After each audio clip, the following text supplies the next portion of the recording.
So let's start. Good evening everyone. अभी तक हम लोगों ने 2 क्लासेस कवर कर ली है। आज हम लोगों की थर्ड क्लास है। आप लोगों ने अगर इससे पहले वाली क्लास अटेंड करी होगी तो आप लोगों को याद होगा कि हमने जो 2 प्रीवियस क्लासेस करी है उसमें हमने यूनिट 1 और यूनिट 2 हमने दोनों ही पूरी तरीके से कवर कर ली थी। सिलेबस जैसे मैं हर क्लास के स्टार्टिंग में आप लोगों को सिलेबस एक बार ज़रूर बताती हूँ ताकि सिलेबस रिलेटेड कोई डाउट ना हो और सबके माइंड में थोड़ा सिलेबस की क्लैरिटी होना बहुत ज़रूरी है। तो सबसे जो फर्स्ट यूनिट थी वो थी हमारी इंट्रोडक्शन, जिसमें हमने introduction to organisational theory, organisational behaviour, उसके concepts, determinants, challenges, opportunity, contribution, ये सारा हमने अपनी हमारी फर्स्ट क्लास में पूरा डिटेल में कवर किया था।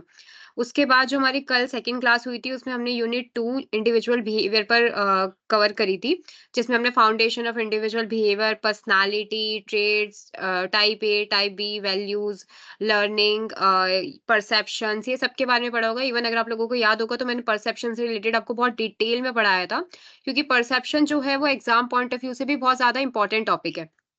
यहाँ से क्वेश्चन बहुत बार देखे गए हैं, इसलिए मैंने आप लोगों को बहुत डिटेल में समझाया था। इवन मैंने बहुत बेसिक बेसिक एग्जांपल यूज करके आप लोगों को इस बारे में पूरी क्लैरिटी दी थी कि परसेप्शन क्या होता है, कैसे, क्या मतलब इसके बेसिक्स होते हैं सब। साथ में हमने इमोशंस, इमोशनल इंटेलिजेंस, हमने ये सारा भी कल वाली जो क्लास थी उसमें हम ये कवर कर चुके हैं। तो अभी तक हम लोग यूनिट 1 और यूनिट 2 दोनों ही हमने फुल्ली कवर कर लिए है। आज जो हम लोग करने वाले हैं, आज हम लोग करने वाले हैं यूनिट 3, जो हमारी मोटिवेशन एंड कम्युनिकेशन पर है, जिसमें हम मीनिंग, इम्पोर्टेंस ऑफ मोटिवेशन, जो मोटिवेशन की थ्योरीज है उसके बारे में पढ़ेंगे। साथ-साथ में हम intrinsic motivation, behaviour modification, communication, feedback, transactional analysis, Johari window, motivational practices, ये सब के बारे में आज हमारी जो ये वाली थर्ड क्लास है उसमें हम पूरा थर्ड यूनिट को पूरी डिटेल में कवर करेंगे। इसके बाद जो हमारी 2 क्लासेस और आगे होगी उसमें हम लोग unit 4 group behaviour and leadership, उसी के साथ-साथ जो यूनिट 5 है डायनामिक्स ऑफ ऑर्गेनाइजेशनल बिहेवियर, ये दोनों हम आगे वाली जो 2 क्लास है उसमें कवर करेंगे। जिससे कि जो हमारा पूरा सिलेबस है उसकी रिवीजन हो जाए, साथ-साथ मोस्ट इम्पोर्टेंट टॉपिक जितने भी हैं मैं ट्राई कर रही हूँ कि वो सारे मैं आप लोगों के क्लास में कवर कर लूँ। ताकि ऐसा कोई टॉपिक ना रह जाए जो कवर ना हो या एग्ज़ाम में आप लोगों को ये लगे कि ये न्यू है। साथ-साथ में मैंने जैसे आप लोगों को बोला था कि मैं लास्ट क्लास में ट्राई करूँगी कि मैं क्वेश्चन पेपर्स भी ले आऊँ और वो भी आप लोगों के साथ डिस्कस कर लूँ कि किस टाइप के क्वेश्चन्स आते हैं एग्ज़ाम में, उसको किस तरीके से अटेम्प्ट किया जाता है, ताकि ये सब चीज़ें भी हमारी पूरी कवर हो।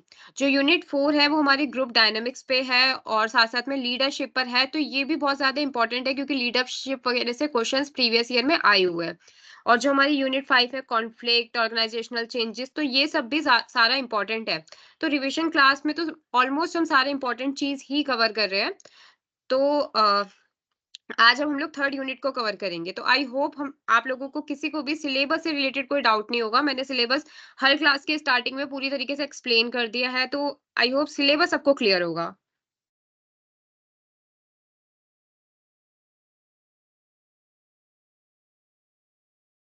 सिलेबस सबको क्लियर है अभी तक? सिलेबस से रिलेटेड किसी को कोई डाउट तो नहीं है? प्लीज एक बार वो बता दो कि सिलेबस से रिलेटेड किसी को कोई डाउट नहीं होना चाहिए, क्योंकि सिलेबस बहुत इंपॉर्टेंट है। तो ओके, ठीक है, मैं इस फर्स्ट क्लास के स्टार्टिंग में एक बार आप लोगों को दोबारा पीपीटी से रिवीजन करवा देती हूँ, फर्स्ट का और सेकंड का थोड़े फास्ट में, ताकि आप लोगों को ये भी क्लियर रहे। उसके बाद हम लोग थर्ड यूनिट स्टार्ट करेंगे। जो हमारी फर्स्ट थी, जो यूनिट 1 पे हमारी जो फर्स्ट क्लास थी, जो उसमें हमने ये सारे टॉपिक्स जो भी आपको मैं सिलेबस में से बता रही थी, वो सब हमने इसमें कवर किए थे। जिसमें हमने सबसे पहले पढ़ा था कि ऑर्गेनाइजेशनल बिहेवियर क्या होते हैं। इसमें मैंने मेनली आपको बताया था कि ये लोगों से रिलेटेड होते हैं। ये ह्यूमन बिहेवियर पे वर्क करते हैं कि एक इंसान कैसे वर्क करता है, मतलब इंसान कैसे बिहेव करता है अपने वर्क पे। ये सारा ऑर्गेनाइजेशनल बिहेवियर है। मतलब हम ये कह सकते हैं कि एक इंसान ऑर्गेनाइजेशन में कैसे बिहेव करता है, उस चीज को स्टडी करने को हम कहते हैं ऑर्गेनाइजेशनल बिहेवियर। ठीक है, जिसके हम उसके बाद हमने की एलिमेंट्स भी पढ़े थे कि उसमें पीपल, स्ट्रक्चर, टेक्नोलॉजी, इन्वायरमेंट, ये जो सारे लोग होते हैं ये मेन होते हैं ओबी की स्टडी में, जिसके बारे में हमें पता होना चाहिए। साथ साथ में हम नेचर एंड स्कोप, ये भी मैंने आप लोगों को बहुत डिटेल में पढ़ाया था। साथ साथ में अपॉर्चुनिटीज ऑफ की क्या क्या अपॉर्चुनिटी है, अगर हम ओबी पढ़ रहे हैं तो उससे हमें क्या फायदे हैं। मैंने आप लोगों को बोला था ना कि हम लोगों की एक वो ह्यूमन टेंडेंसी होती है, ये कह सकते हैं कि हमारा एक नेचर होता है कि हम हर चीज के पीछे सोचते हैं कि इसमें फायदा क्या है, कि अगर हम ऑर्गेनाइजेशनल बिहेवियर पढ़ रहे हैं तो ऑर्गेनाइजेशनल बिहेवियर पढ़ने के पीछे हमारे फायदे क्या क्या है। तो ये जो अपॉर्च्युनिटीज़ है पूरी, ये भी मैंने आप लोगों को सब बताया था कि इससे हम वर्क एनवायरनमेंट समझ पाते हैं, मोटिवेट कर पाते हैं एम्प्लॉइज़ को, हम पीस और हार्मनी क्रिएट कर पाते हैं ऑर्गेनाइज़ेशन में, ह्यूमन बिहेवियर्स को प्रिडिक्ट कर सकते हैं। इन सब चीज़ों के बारे में भी हमने पढ़ लिया था। साथ-साथ में हमने चैलेंजेस भी पढ़े थे कि कौन-कौन से ऐसे चैलेंजेस हैं या ऐसी क्या-क्या प्रॉब्लम्स हैं जो मैनेजमेंट को फेस करनी पड़ती है। जिसमें हमने वर्कफोर्स डाइवर्सिटी के बारे में पढ़ा था, चेंजिंग डेमोग्राफिक ऑफ वर्कफोर्स, जिसमें मैंने आप लोग को बताया था ना कि पहले अगर मैन और वुमेन का रेशियो देखा जाता था जॉब में, वो कम था। अब वो उसमें इंडस्ट्री हो या कहीं पे भी, अब वुमेन का रेशियो भी उतना ही बढ़ रहा है, वुमेन भी ज्यादा वर्किंग हो रही है। तो ये चीजें जो चेंज हो रही है, साथ साथ में जो शेयर है कि यंग जनरेशन कितनी आ रही है, एज ग्रुप कितना है, ये सब चीजें भी अब बहुत चेंज होने लगी है। साथ साथ में जो एम्प्लॉयज की एक्सपेक्टेशंस है, पहले खाली सैलरी या वो चीजें मैटर करती थी, लेकिन अब सैलरी के साथ साथ हमें और चीजें भी चाहिए होती है। लाइक हम कहते हैं हमें जॉब सिक्योरिटी चाहिए, हमें कुछ भी, हर इंसान की पर्सन टू पर्सन डिपेंड करती है कि उनकी अलग अलग एक्सपेक्टेशंस हो। तो ये भी आजकल चेंज हो रही है, हमने ये भी पढ़ लिया था। साथ-साथ में हमने ऑर्गेनाइजेशनल बिहेवियर मॉडल, जो एग्जाम के पॉइंट ऑफ व्यू से भी बहुत इंपॉर्टेंट थे, हमने ये भी पढ़ लिए थे। जिसमें हमने autocratic model, custodial model, supportive model, collegial model, ये चारों ही हमने मॉडल बहुत अच्छे से पढ़े थे। इसको मैंने इवन आप लोगों को समरी की फॉर्म में भी समझा दिया था कि अगर हम इसको पूरा समरी करें तो ये क्या होते हैं। उसके बाद जो हमारा नेक्स्ट था, वो हमने क्लासिफिकेशन ऑफ ऑर्गेनाइजेशनल थ्योरीज के बारे में पढ़ा था कि कौन कौन सी टाइप की ऑर्गेनाइजेशनल थ्योरी होती है, जिसमें हमने क्लासिकल ऑर्गेनाइजेशन थ्योरी पढ़ा था, जिसको हम ह्यूमन मशीन रिलेशनशिप थ्योरी भी बोलते हैं। उसी के साथ साथ हमने neo classic organizational theory, behaviour science approach, management science approach, modern organizational theory, ये सारा हम लोग ने पूरा डिटेल में कवर किया था कि क्या क्या होते हैं। इसी के साथ साथ हमने मॉडर्न ऑर्गेनाइजेशन थ्योरी में जो ये तीन अप्रोचेस है उसके बारे में भी पढ़ा था, system approach, contingency approach and socio technical approach. तो इसी के साथ हमारा यूनिट 1 खत्म हो गया था। तो यूनिट 1 को हम आज सेकंड टाइम रिवाइज कर रहे हैं। तो आई होप, जो मैं अज्यूम करके चल रही हूँ कि आप लोगों को यूनिट 1 में किसी को कोई डाउट नहीं होगा। इसी के बाद जो हमारी सेकंड, एक सेकंड,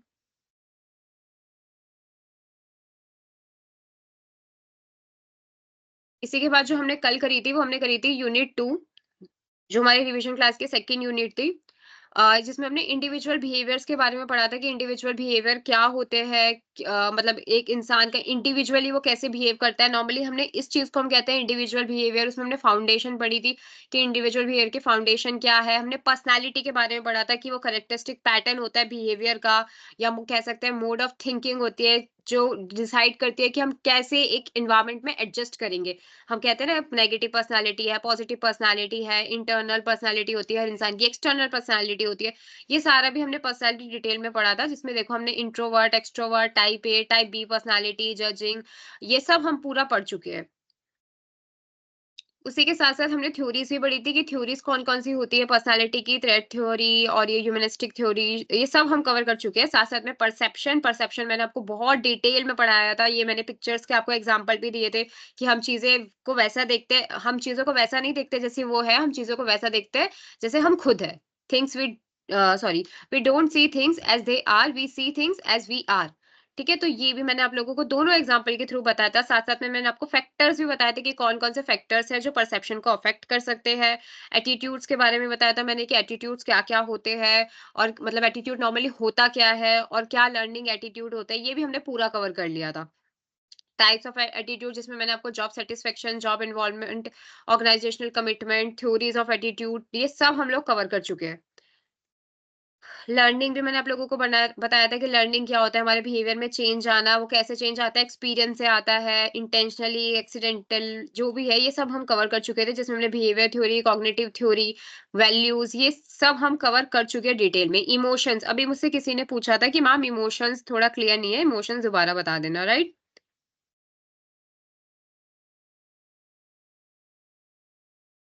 ओके। देखो, इमोशंस क्या होते हैं, इमोशंस को हम नॉर्मली ये कह सकते हैं कि एक हमारे एक ऐसी फॉर्म, या ऐसे कहते हैं स्टेज, या इंटरनल फीलिंग्स, हम कहते हैं ना कभी कभी, भाई हमें सैड इमोशंस है, हमें एंग्री इमोशंस है, हमें खुश इमोशन है, मतलब एक कह सकते हैं एक ऐसी फीलिंग जो हमें डायरेक्ट करती है हमें कि क्या चीज हमें करनी है, क्या चीज हमें नहीं करनी है। ठीक है? Emotion are the intensive feeling that are in directed at someone or something, जो हमें किसी की तरफ डायरेक्ट करे या किसी चीज के लिए डायरेक्ट करे। ठीक है? देखो, जब हम खुश होते हैं तो हम खुशी वाले इमोशंस दिखाते हैं, हम गुस्सा होते हैं तो हम गुस्से वाले इमोशंस दिखाते हैं। जैसे हम एक एग्जांपल भी मैंने इसमें डाला हुआ था कि हम लोग अपने दोस्त से बहुत टाइम बाद मिल रहे हैं, तो हमें क्या फीलिंग आ रही है, या हमारे अंदर कौन सा इमोशन आ रहा है, वो खुशी वाला है कि भाई हम इतने टाइम बाद अपने दोस्तों से मिल रहे हैं। वही हम लोग कुछ हमारे सबॉर्डिनेट ने या किसी ने कोई गलती कर दी, उस पे हमें गुस्सा आ रहा है, तो वो हमारे कौन से इमोशन हुए? हमारे गुस्से वाले इमोशन हुए। या टेक्नोलॉजी से हमें डर लग रहा है, तो वो कौन से इमोशन हुए? अफ्रेड वाले इमोशन हुए। मतलब कह सकते हैं एक ऐसी इंटरनल या हमारी एक ऐसी फीलिंग्स या एक ऐसी स्टेज जिसमें हमें सिचुएशन के अकॉर्डिंग हमारे जो मूड या इमोशंस होते हैं वो वेरी करते हैं। ठीक है, person to person, time to time ये चीजें चेंज होती रहती है। हम कभी खुश होते हैं, हम कभी दुखी होते हैं, कभी हमें गुस्सा आता है, कभी हम बहुत चिल होते हैं, हम हमें कुछ फर्क नहीं पड़ता। ठीक है, वैसे ही हो सकता है मैं आज खुश हूँ, सामने वाला पर्सन दुखी है। तो ये person to person, time to time ये वेरी करते हैं। तो इमोशन को अगर मैं मतलब सिंपल वर्ड में डिस्क्राइब करूं, तो emotions can best be describe as how a person feel about something. कि एक पर्सन को किसी चीज के बारे में कैसा फील हो रहा है, हम उसको कहते हैं इमोशन। मुझे अपने दोस्त को देखकर अच्छा फील हो रहा है, खुश हो रहा है, तो वो मेरे क्या इमोशन हुए? खुशी वाले इमोशन हुए। मुझे किसी को देखकर गुस्सा आ रहा है, तो मेरी वो मुझे क्या इमोशन हुआ? मुझे गुस्से वाले इमोशन हुए। टेक्नोलॉजी में चेंजेस आ रहे हैं, मुझे उसे देखकर डर लग रहा है, तो वो क्या हुए? वो डर वाला इमोशन हुआ। तो इमोशन को हम बेस्ट डिस्क्राइब कैसे कर सकते हैं कि एक पर्सन को कैसी फीलिंग आएगी किसी चीज के लिए। ये लाइन हमेशा याद रखना, emotion can be best describe as how a person feel about something. कि एक पर्सन किसी चीज के बारे में क्या फील करता है, वो होता है इमोशंस। ठीक है, देखो इसमें जैसे हमने टाइप्स ऑफ इमोशन पढ़ा था, love, affection, happiness, Joy, surprise, ये पॉजिटिव में आ रहे थे। वहीं हमने नेगेटिव में पढ़ा था फियर, सैडनेस, एंगर, शेम, ये सब जो नेगेटिव इमोशंस में आते हैं। ठीक है, तो आई होप इसके बाद हमने फिर लास्ट में हमने जो क्लास में कवर किया था, वो हमने इमोशनल इंटेलिजेंस भी कवर कर लिया था कि हमारे जो इमोशंस होते हैं हम उसे किस तरीके से यूज कर रहे हैं, उसको कहते हैं इमोशनल इंटेलिजेंस। इवन आपको याद होगा तो मैंने आपको लास्ट में ये कोट भी समझाई थी कि anyone can become angry, that is easy, but to be angry with the right person to the right degree at the right time for the right purpose and in the right way is not that easy. मतलब किसी भी इंसान के लिए गुस्सा आना या उसको गुस्सा हो जाना बहुत इजी है, बट किस पर्सन पे गुस्सा होना है, कितना गुस्सा होना है, किस टाइम गुस्सा होना है, किस लिए गुस्सा होना है और किस वे में अपने गुस्से को एक्सप्रेस करना है, ये इजी नहीं होता। ये चीज जब हमें समझ में आती है, इसी को कहते हैं इंटेलिजेंस, इमोशनल इंटेलिजेंस, कि हम किस तरीके से अपने इमोशंस को कंट्रोल कर रहे हैं या किस वे में हम अपने उस इमोशंस को मतलब क्या कैसे प्रिडिक्ट कर रहे हैं या हम लोग उसको बाहर एक्सप्रेस कर रहे हैं। ठीक है, तो वो होता है हमारा इमोशनल इंटेलिजेंस। तो इसी के साथ हमने जो लास्ट क्लास थी उसमें यूनिट 2 भी कवर कर ली थी। तो हाँ, कल वाले का मैं थोड़ा-सा रिवीजन दे रही थी ताकि अगर किसी की फर्स्ट वाली क्लास मिस हो गई हो तो वो थोड़ा-सा उसे रिवाइज़ कर ले। अभी हम थर्ड वाला जो यूनिट है हम उसको थर्ड यूनिट स्टार्ट करेंगे। तो आई होप जो हमने प्रीवियस में 2 क्लासेस करी है उससे रिलेटेड किसी भी इंसान को कोई डाउट नहीं होगा। सब बच्चों को सारा क्लियर है?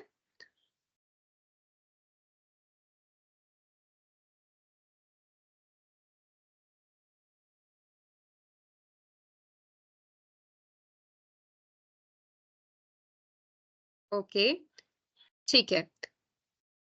ओके, तो आज हम लोग जो थर्ड यूनिट है हम थर्ड यूनिट स्टार्ट करेंगे जो हमारी किस पे है, मोटिवेशन एंड कम्युनिकेशन। देखो ये यूनिट भी ना बहुत सिंपल है, मैंने भी ट्राई करा है कि मैं इस पीपीटी के थ्रू इसको जितना सिंपलेस्ट कर सकूं या जितना सिंपल फॉर्म में आप लोगों को चीजें समझा समझा सकूं, मैं उतनी सिंपल आपको चीजें करके समझा रही हूँ। क्यों? क्योंकि मोटिवेशन और कम्युनिकेशन ऐसा टॉपिक है शायद जिसके बारे में हम लोग बचपन से तो नहीं, सॉरी, मतलब 11 ट्वेल्थ वगैरह से हम लोग सुनते आ रहे हैं। हमने अभी कॉलेज में भी आप लोगों ने फर्स्ट ईयर सेकंड ईयर में बिजनेस कम्युनिकेशन या जितने भी अलग अलग टॉपिक्स है, इवन कम्युनिकेशन आप लोगों ने इंग्लिश में भी पढ़ा होगा। तो मोटिवेशन और कम्युनिकेशन एक ऐसा टॉपिक है जो बहुत सिंपल है, लेकिन स्टिल इसमें थ्योरीज है, इसमें प्रोसेसेस है, इसमें टाइप है, इसमें बहुत चीजें और भी आती है जिसमें अगर हम डीप में जाए तो बहुत चीजें आती है मोटिवेशन में। तो जो आज हमारी थर्ड यूनिट है इसमें हम मीनिंग पढ़ेंगे कि मोटिवेशन का मीनिंग क्या होता है, थ्योरीज कौन कौन सी होती है मोटिवेशन की, प्रोसेसेस क्या होते हैं मोटिवेशन के, types of motivation, behaviour modification. Motivation नहीं है, याद रखना है बिहेवियर मॉडिफिकेशन है। साथ साथ में कम्युनिकेशन, ट्रांजैक्शन एनालिसिस, हॉरी विंडो, ये सब के बारे में आज हम यूनिट 3 में कवर करेंगे जो हमारी यूनिट 3 है सिलेबस की। ठीक है, सो लेट्स स्टार्ट। सबसे पहले बात आती है मोटिवेशन की कि मोटिवेशन होता क्या है। तो एज अ हम लोग अगर नॉर्मल डेफिनेशन की फॉर्म में समझे तो motivation is the complex set of forces starting and keeping a person at work in an organisation. मतलब एक ऐसी फोर्स जो पर्सन को ऑर्गेनाइजेशन में वर्क करने के लिए मतलब वर्क करवाती है या जिसके लिए इंसान वर्क करता है। आई होप, मुझे पता है इस लाइन से आप लोगों को चीजें समझ में नहीं आई होगी। तो देखो, मैंने इसीलिए आप लोगों के लिए एक लाइन और डाली थी, motivation is a something that moves the person to action. मतलब मोटिवेशन एक ऐसी चीज है जो इंसान को फोर्स करती है कुछ काम को करने के लिए। ठीक है, फॉर एग्जाम्पल मेरा मैं किसी कंपनी में वर्क करती हूँ। ठीक है, अब मेरा जो सामने वाला मैनेजर है, या कह सकते हैं मेरा बॉस है, उसने क्या किया, उसने मुझे मोटिवेट किया कि भाई तुम ही कर सकते हो ये काम, तुमसे बेस्ट कोई नहीं कर सकता। उसने तो सिंपली एक लाइन बोली, ठीक है, कि तुम ये काम ये कर सकते हो, तुम इस काम में बहुत बेस्ट हो, तुम्हारे अलावा ये कोई काम नहीं कर सकता, शुगर कोटेड जो भी बात थी वो सारी उसने बात करी। उसने क्या किया, उसने मुझे मोटिवेट किया। अब उसकी इन बातों से मेरे पे क्या फर्क पड़ा, भाई मेरे मेरे अंदर वो एक वो आया, कॉन्फिडेंस आया कि हाँ मैं ये काम कर सकती हूँ। उसने मेरे पे इतना ट्रस्ट किया, इस काम को मैं ही करूंगी। तो मैंने क्या किया, मेरा जो बॉस था उसने मुझे मोटिवेट करके उस काम को करवाया। मोटिवेट तो इन शॉर्ट, मोटिवेशन का मतलब क्या हुआ कि motivation is something that moves a person to action. मतलब उसने मोटिवेशन, एक वो चीज है जिसकी वजह से मैंने काम किया। उसने मुझे इतनी चीजें बोली जिसकी वजह से मेरे एक अंदर एनर्जी आई, या कह सकते हैं कि मैं खुश हुई कि नहीं भाई मेरे को तो ये काम करना ही है, या उस वजह से मैंने काम करना स्टार्ट किया कि हाँ अब मैं ये काम करूंगी। क्यों? क्योंकि उसने मेरे को इतना अच्छी-अच्छी बातें बोली है, उसने मेरे पे इतना ट्रस्ट किया है, तो उसने नॉर्मली क्या किया, मोटिवेट किया, ठीक है? तो ये वाली जो लाइन है इसको हमेशा याद रखना, motivation is something that moves the person to action and continues him in the course of action already initiated. मतलब अगर मैंने, सिर्फ ये भी नहीं है कि हाँ उसने मुझे मोटिवेट कर दिया, मैंने काम तो ले लिया, लेकिन अब मुझे लग रहा है भाई ये इतना टफ है, मुझसे नहीं हो रहा, ठीक है? तो मैंने छोड़ दिया। क्यों? अब इसकी जगह पे अगर मेरा मैनेजर पीछे से आके मुझसे कह रहा है कि नहीं-नहीं देखो तुम कितने अच्छे से कर रहे हो, तुम करो, करो, करो, करो, तो उससे क्या होगा, मेरे अंदर वो एनर्जी आती रहेगी, या कह सकते हैं वो जो मेरे पे कॉन्फिडेंस दिखा रहा है, मैं उससे अपने आप को कॉन्फिडेंट करती रहूँगी कि हाँ ठीक है, मैं करूँगी, मैं करूँगी, मैं करूँगी। तो उस एक्शन को कंटिन्यू भी करना, ठीक है? तो motivation is a something that moves a person to action and continues him in the course of action already initiated, कि उसने ऑलरेडी जो काम ले लिया है उसको वो करे। अगर दूसरे वर्ड्स में बात करें, in other word, the process that account for intensity, direction and persistence of effort toward attaining a goal. मतलब किसी भी काम को करने के लिए जो एक एनर्जी, इंटेंसिटी दिखाना, साथ साथ में उसको डायरेक्शन प्रोवाइड करना, ताकि जो भी गोल है उसको अचीव करे। अब इस जो मोटिवेशन है, इसमें इसके तीन की एलिमेंट्स आते हैं, intensity, direction direction and persistence. ठीक है, इंटेंसिटी मतलब क्या होता है, how hard a person try, कि मैं कितना अच्छे से उसे करने की कोशिश कर रही हूँ, उसको कहते हैं इंटेंसिटी। कि फॉर एग्जांपल मेरे को कोई काम दिया है, मैं उसमें तो दिन रात मेहनत कर रही हूँ। तो जो मैं ये दिन रात मेहनत कर रही हूँ, या मैं उसमें बहुत ज्यादा अपना पूरा टाइम दे रही हूँ, मैं रात में जाग जाग के भी काम कर रही हूँ, मैं एक एक दो दो बजे तक काम कर रही हूँ, तो ये क्या हुआ, ये मेरी इंटेंसिटी हुई। कि how hard a person try, या फिर कोई आप लोग हो तो ये आपकी इंटेंसिटी हुई कि हाँ आप उसको करने की कितनी कोशिश कर रहे हो। ठीक है, अब फॉर एग्जांपल देखो, अभी आप लोग क्लास वगैरह ले रहे हो, जो भी है, तो आप लोगों को क्या, आपको है कि हम पढ़ाई करें, हम लोग एग्जाम में अच्छा परफॉर्म करें। तो ये क्या, ये आप इतना, how hard a person try, मतलब आप कितना हार्ड ट्राई कर रहे हो, आप लोग पढ़ाई कर रहे हो, क्लासेस ले रहे हो, अपने नोट्स बना रहे हो, या जो भी, ये जस्ट एक एग्जांपल है, तो ऐसा कुछ भी हो सकता है। तो नॉर्मली इंटेंसिटी का मीनिंग होता है how hard a person try, कि वो कितना अच्छे से कोशिश कर रहा है। उसमें आता है, उसके बाद में आता है डायरेक्शन। ठीक है, कि डायरेक्शन की, उसको प्रॉपर डायरेक्शन माने कि उसको किस तरफ जाना है, उसको किस तरीके से उस गोल को अचीव करना है, या कौन सा गोल उसके लिए सही है। फॉर एग्जाम्पल, मैं ट्राई तो कर रही हूँ लेकिन वो चीज मेरे लिए ठीक ही नहीं है, तो वो चीज तो गलत है ना। तो इसलिए डायरेक्शन उसे प्रोवाइड करनी कि हाँ ये सही है, ये गलत है, और ये जो सही है उसको मुझे कैसे अचीव करना है। उसके बाद आता है परसिस्टेंस, कि how long a person try, कि मैं कितने टाइम तक ट्राई करती हूँ। फॉर एग्जांपल, हम कहते हैं ना कि हम लोग कोई एग्जाम दे रहे हो, फॉर एग्जांपल अगर आप में से भी बहुत लोग कहीं का एंट्रेंस एग्जाम दे रहे होंगे, या कोई भी एग्जाम दे रहे होंगे, गवर्नमेंट जॉब के एग्जाम दे रहे हो, कोई भी, क, ऐसा होता है ना कभी कभी कि हम लोग जो पहली बार अटेम्प्ट देते हैं, हो सकता है हम फेल हो जाते हैं। ठीक है, अब फेल होने के बाद हमने क्या किया, हमने छोड़ दिया। क्या ये सही होगा? ये हमारा जो कोई पहला अटेम्प्ट था, हमारा पहला अटेम्प्ट नहीं निकला। लोग जेई का पेपर देते हैं, for example as assistant professor हमें नेट का पेपर देना होता है, या बहुत बहुत चीजें होती है। ठीक है, तो अगर एक बार हम उस चीज को करने के बाद, हो सकता है आप में से बहुत लोग सीए की तैयारी कर रहे हो, तो सीए की जो आप तैयारी कर रहे हो, ठीक है, एक बार आपने सीए का कोई अटेम्प्ट दिया, हो सकता है वो ना निकले। अगर उसको छोड़ दिया तो वो परसिस्टेंस नहीं होगा। उसके बाद क्या किया, हमने छोड़ने के बाद उसको दोबारा ट्राई किया। तो वो कितने टाइम तक वो पर्सन उस चीज को, या कह सकते हैं उस गोल को अटेन करने की कोशिश करता है, उसको कहते हैं हम परसिस्टेंस। ठीक है, तो आई होप मोटिवेशन क्या होता है ये भी, यस, सीए का पेपर भी।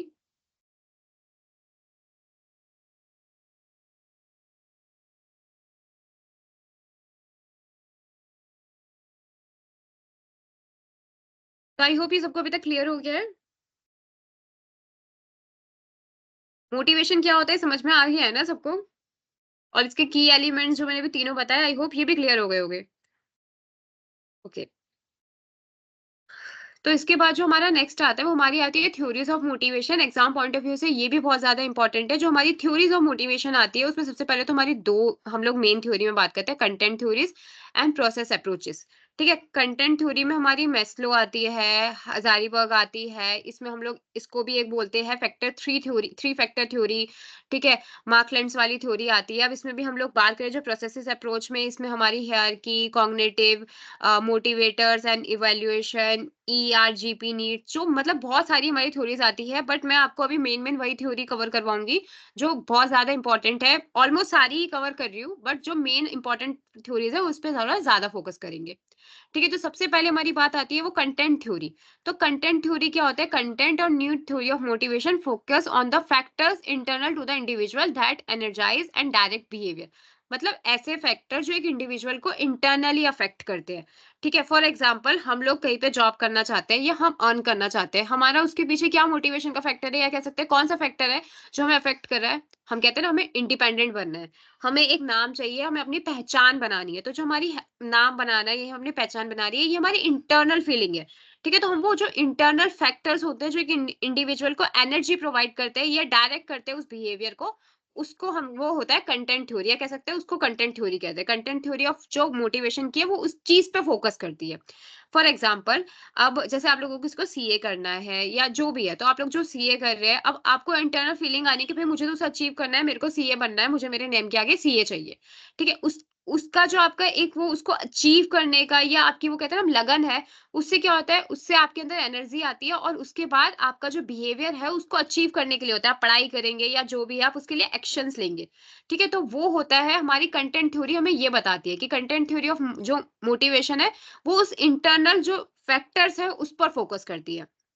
देखो इसमें मैंने एक लाइन और डाली थी, this theories suggest that people have certain needs and और डिजायर व्हिच हैज बीन इंटरलाइज्ड। मतलब हर इंसान की कुछ ऐसी नीड या कुछ ऐसी डिजायर होती है जो उसके अंदर होती है। मतलब जरूरी नहीं है कि उसको बाहर की, उसके हर इंसान के मन में कुछ ना कुछ चल रहा था, हाँ मुझे ये चाहिए, मुझे वो चाहिए। कोई सोचता है मुझे घर लेना है, कोई सोचता है मेरी बेसिक नीड्स कंप्लीट हो जाए, या कोई सोचता है मुझे तो भाई सोसाइटी में एक अच्छा स्टेटस चाहिए। जो भी है, वो एक हर इंसान की जो नीड्स होती है वो इंटरनल होती है, वो इंटरलाइज्ड होती है।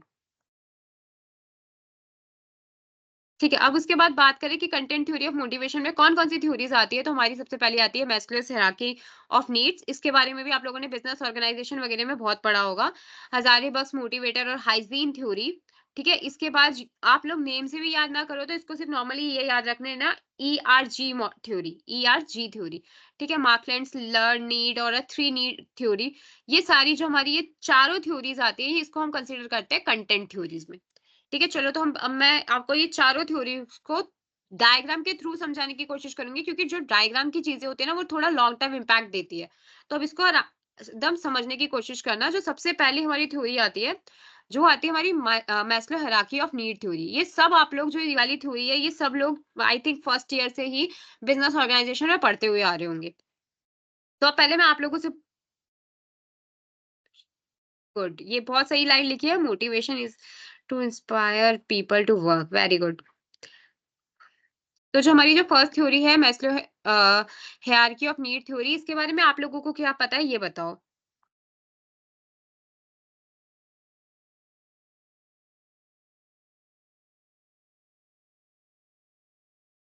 आप लोग क्या समझते हो इस थ्योरी के बारे में?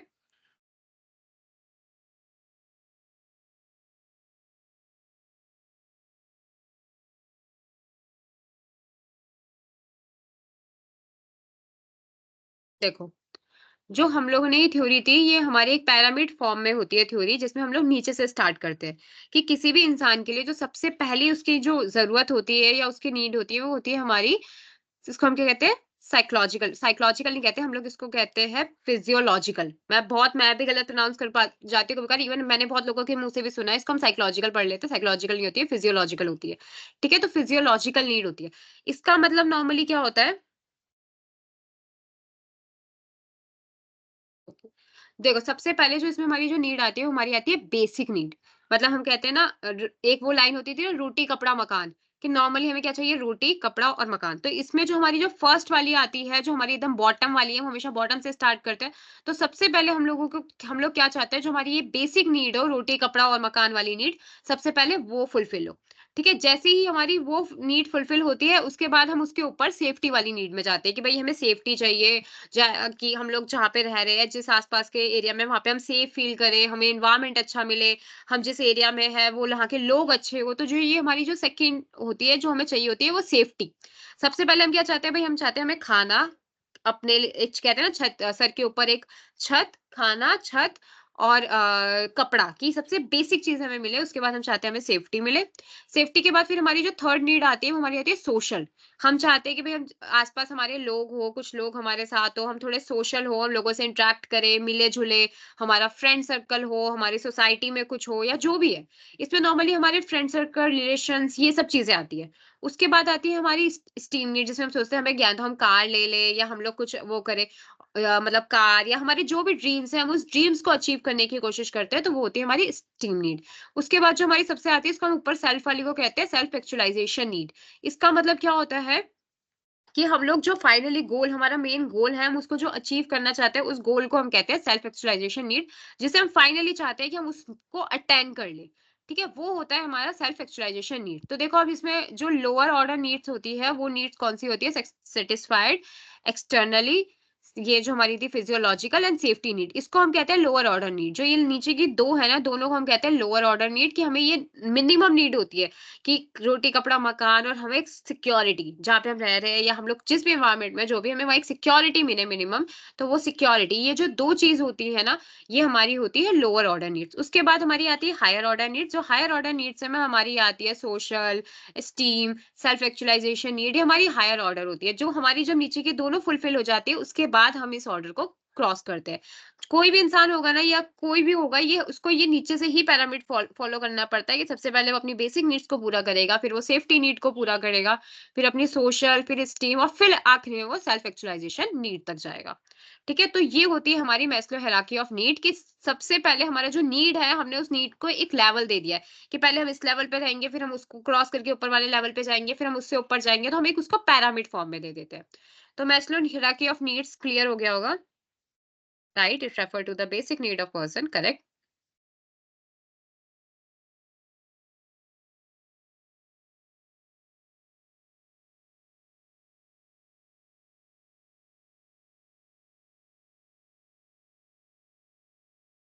ये क्लियर है?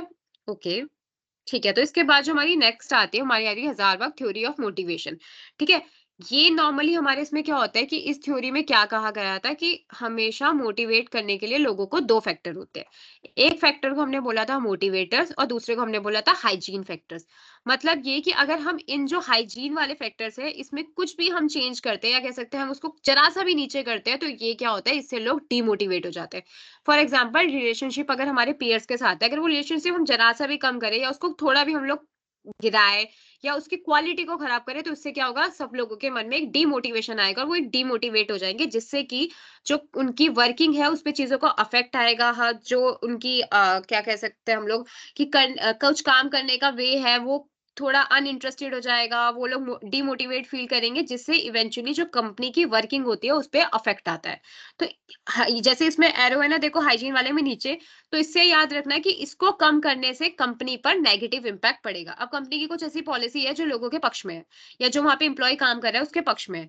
उस जो हमने था उसको कुछ कम कर दिया या हमने कुछ ऐसा कर दिया जो लोगों के अगेंस्ट चली गई। ठीक है? तो इससे क्या होगा, लोग डिससेटिस्फाई रहेंगे, वो उनके काम पर उस चीज का अफेक्ट मतलब दिखेगा।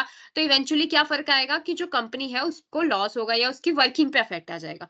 तो वैसे ये सारा है कि वर्किंग कंडीशन भी अगर हमने कुछ कम करी, उससे भी लोग डिमोटिवेट हो जाएँगे, सैलरी कम करने पे, स्टेटस कम करने पे, कुछ सम कम सिक्योरिटी या जो भी है, इन सबको हम लोग कम करने से लोगों की जो काम करने की कैपेबिलिटी है, उसमें कमी आएगी या वो डिमोटिवेट फील करेंगे, जिससे कि वो एफिशिएंटली वर्क नहीं कर पाएँगे।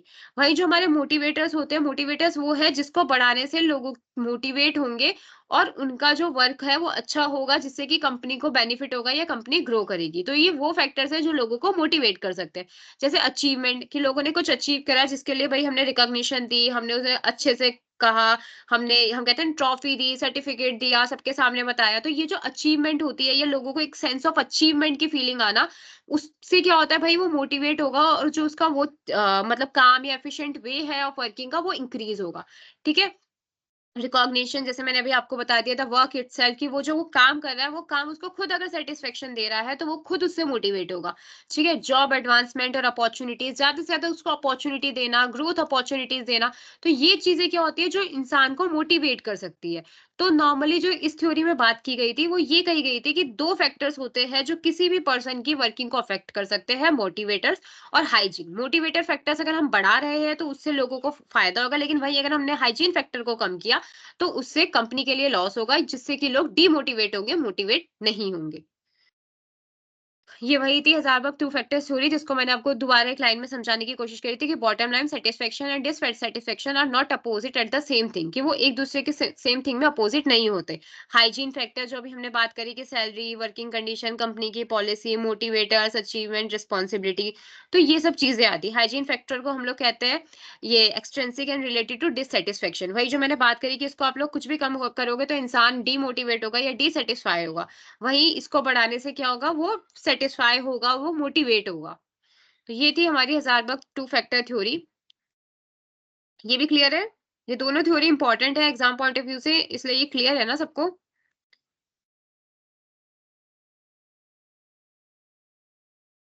ओके। जो उसके बाद हमारी नेक्स्ट आती है, इसको हम कहते हैं ईआरजी थ्योरी। देखो जैसे नाम से समझ में आ रहा है, ईआरजी थ्योरी। इसको हम लोग, जैसे इसमें तो लिखा हुआ है जीआरई, इसको हमेशा नीचे से पढ़ा जाता है। जैसे हमने उसमें भी देखा था ना, जो हमारी ये वाली थ्योरी थी मैस्लो वाली, इसमें भी हम लोग नीचे से कर रहे थे, वैसे ही इस वाली थ्योरी में भी हम लोग नीचे से करते हैं। ईआरजी, ई हमारा किसके लिए स्टैंड करता है? Existence, R for relatedness and G for growth. ठीक है। एग्जिस्टेंस का मतलब क्या होता है? Basic material existence for existent for requirement, वही जो हमने उसमें बात करी थी, रोटी, कपड़ा और मकान, जो एक बेसिक नीड है किसी भी इंसान को एग्जिस्ट करने के लिए। अगर भाई मैं, हम कहते हैं ना, खाना खाना बहुत जरूरी है, अगर हमें जीना है तो हमें खाना पड़ेगा। तो वो जो बेसिक हमारी नीड है, या जो बेसिक मटेरियल जो हमें रिक्वायर्ड है हमारी एग्जिस्टेंस के लिए, उसको कहते हैं हम लोग ई, जो इसको हम ई में कंसीडर करते हैं एग्जिस्टेंस। उसके बाद जो हमारा आर आता है, वो आती है हमारी रिलेटेडनेस, मतलब passion we have for maintaining a interpersonal relationship, मतलब हम लोग जो अपने रिलेशनशिप को, सोशल हो जाना, लोगों से मिलना जुलना, मतलब जो भी हम लोग इंटरपर्सनल रिलेशनशिप को मेंटेन करने की जो कोशिश करते हैं, उसको कहते हैं रिलेटेडनेस। और आखिरी में हमारी आती है जी, जिसमें होती है ग्रोथ, पर्सनल डेवलपमेंट, जिसमें हम खुद के डेवलपमेंट के बारे में या खुद के जो गोल है, उस गोल को अचीव करने के बारे में सोचते हैं। उसको उसको कहते हैं ईआरजी थ्योरी। जो हमारी, अब बहुत बच्चे इस बात में कंफ्यूज हो गए कि ये और जो मैस्लो की हायरार्की ऑफ नीड थ्योरी थी, वो ऑलमोस्ट सेम है। पर देखो इसमें क्या है, चीजें बहुत सेम है, लेकिन इसमें हमने चीजों को 5 लेवल में डिवाइड कर दिया था। वहीं जो इस वाले में, इसमें हमने उसे शॉर्ट करके हमने इसे ईआरजी कर दिया, कि एक्जिस्टेंट, रिलेटेडनेस एंड ग्रोथ। ठीक है। कि ये हमने चीजों को शॉर्ट में डिवाइड कर दिया, कि कुछ चीजें वैसी होती है जो हमारे एग्जिस्टेंस के लिए जरूरी है।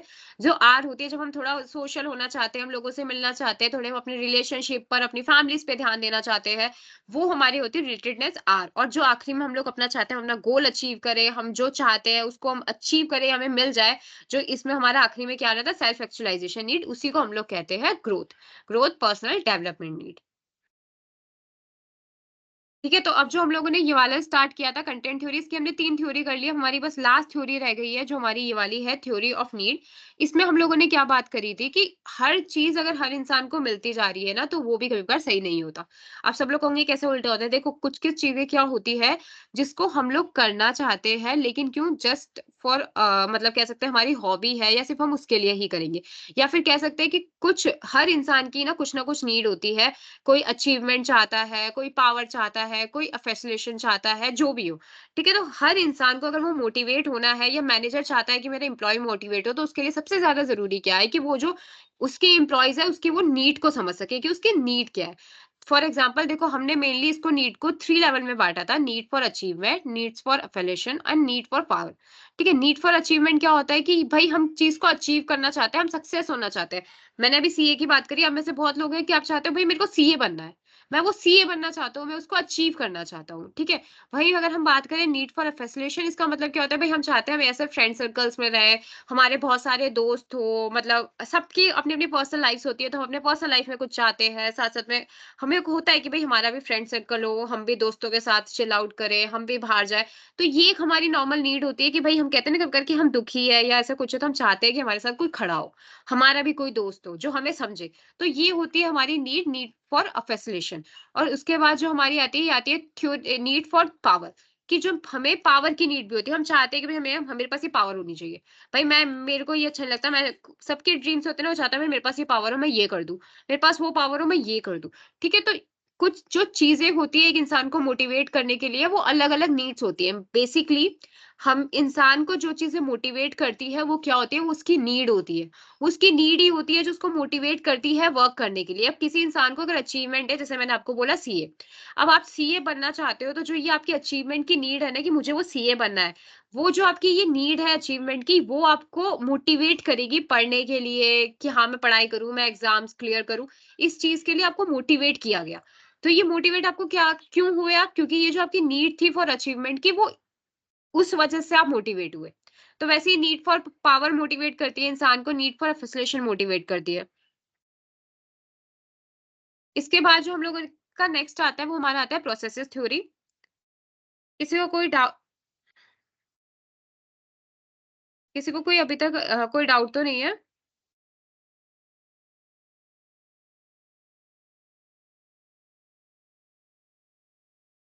ओके। किसको पानी-वानी पीना है तो 2 मिनट पानी-वानी पी सकते हैं, उसके बाद हम लोग नेक्स्ट वाला स्टार्ट करेंगे। बॉटम लाइन जो हम कहते हैं जो आखिरी में, जिससे हमने जैसे उसमें हायरार्की नीड्स और उसमें पढ़ा था ना कि हम बेसिक चीजें जो होती है, ये हमारी जो बेसिक नीड होती है, हम उसको कहते हैं बॉटम लाइन नीड्स, कि हम जिससे बेसिक से स्टार्ट करते हैं कि हमें भाई खाना कपड़ा ये सब चीजें तो बेसिकली चाहिए, तो वो हमारी बॉटम लाइन होती है कि नीचे से स्टार्ट करना। पानी वानी जिसको पीना हो वो पी लो।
ओके।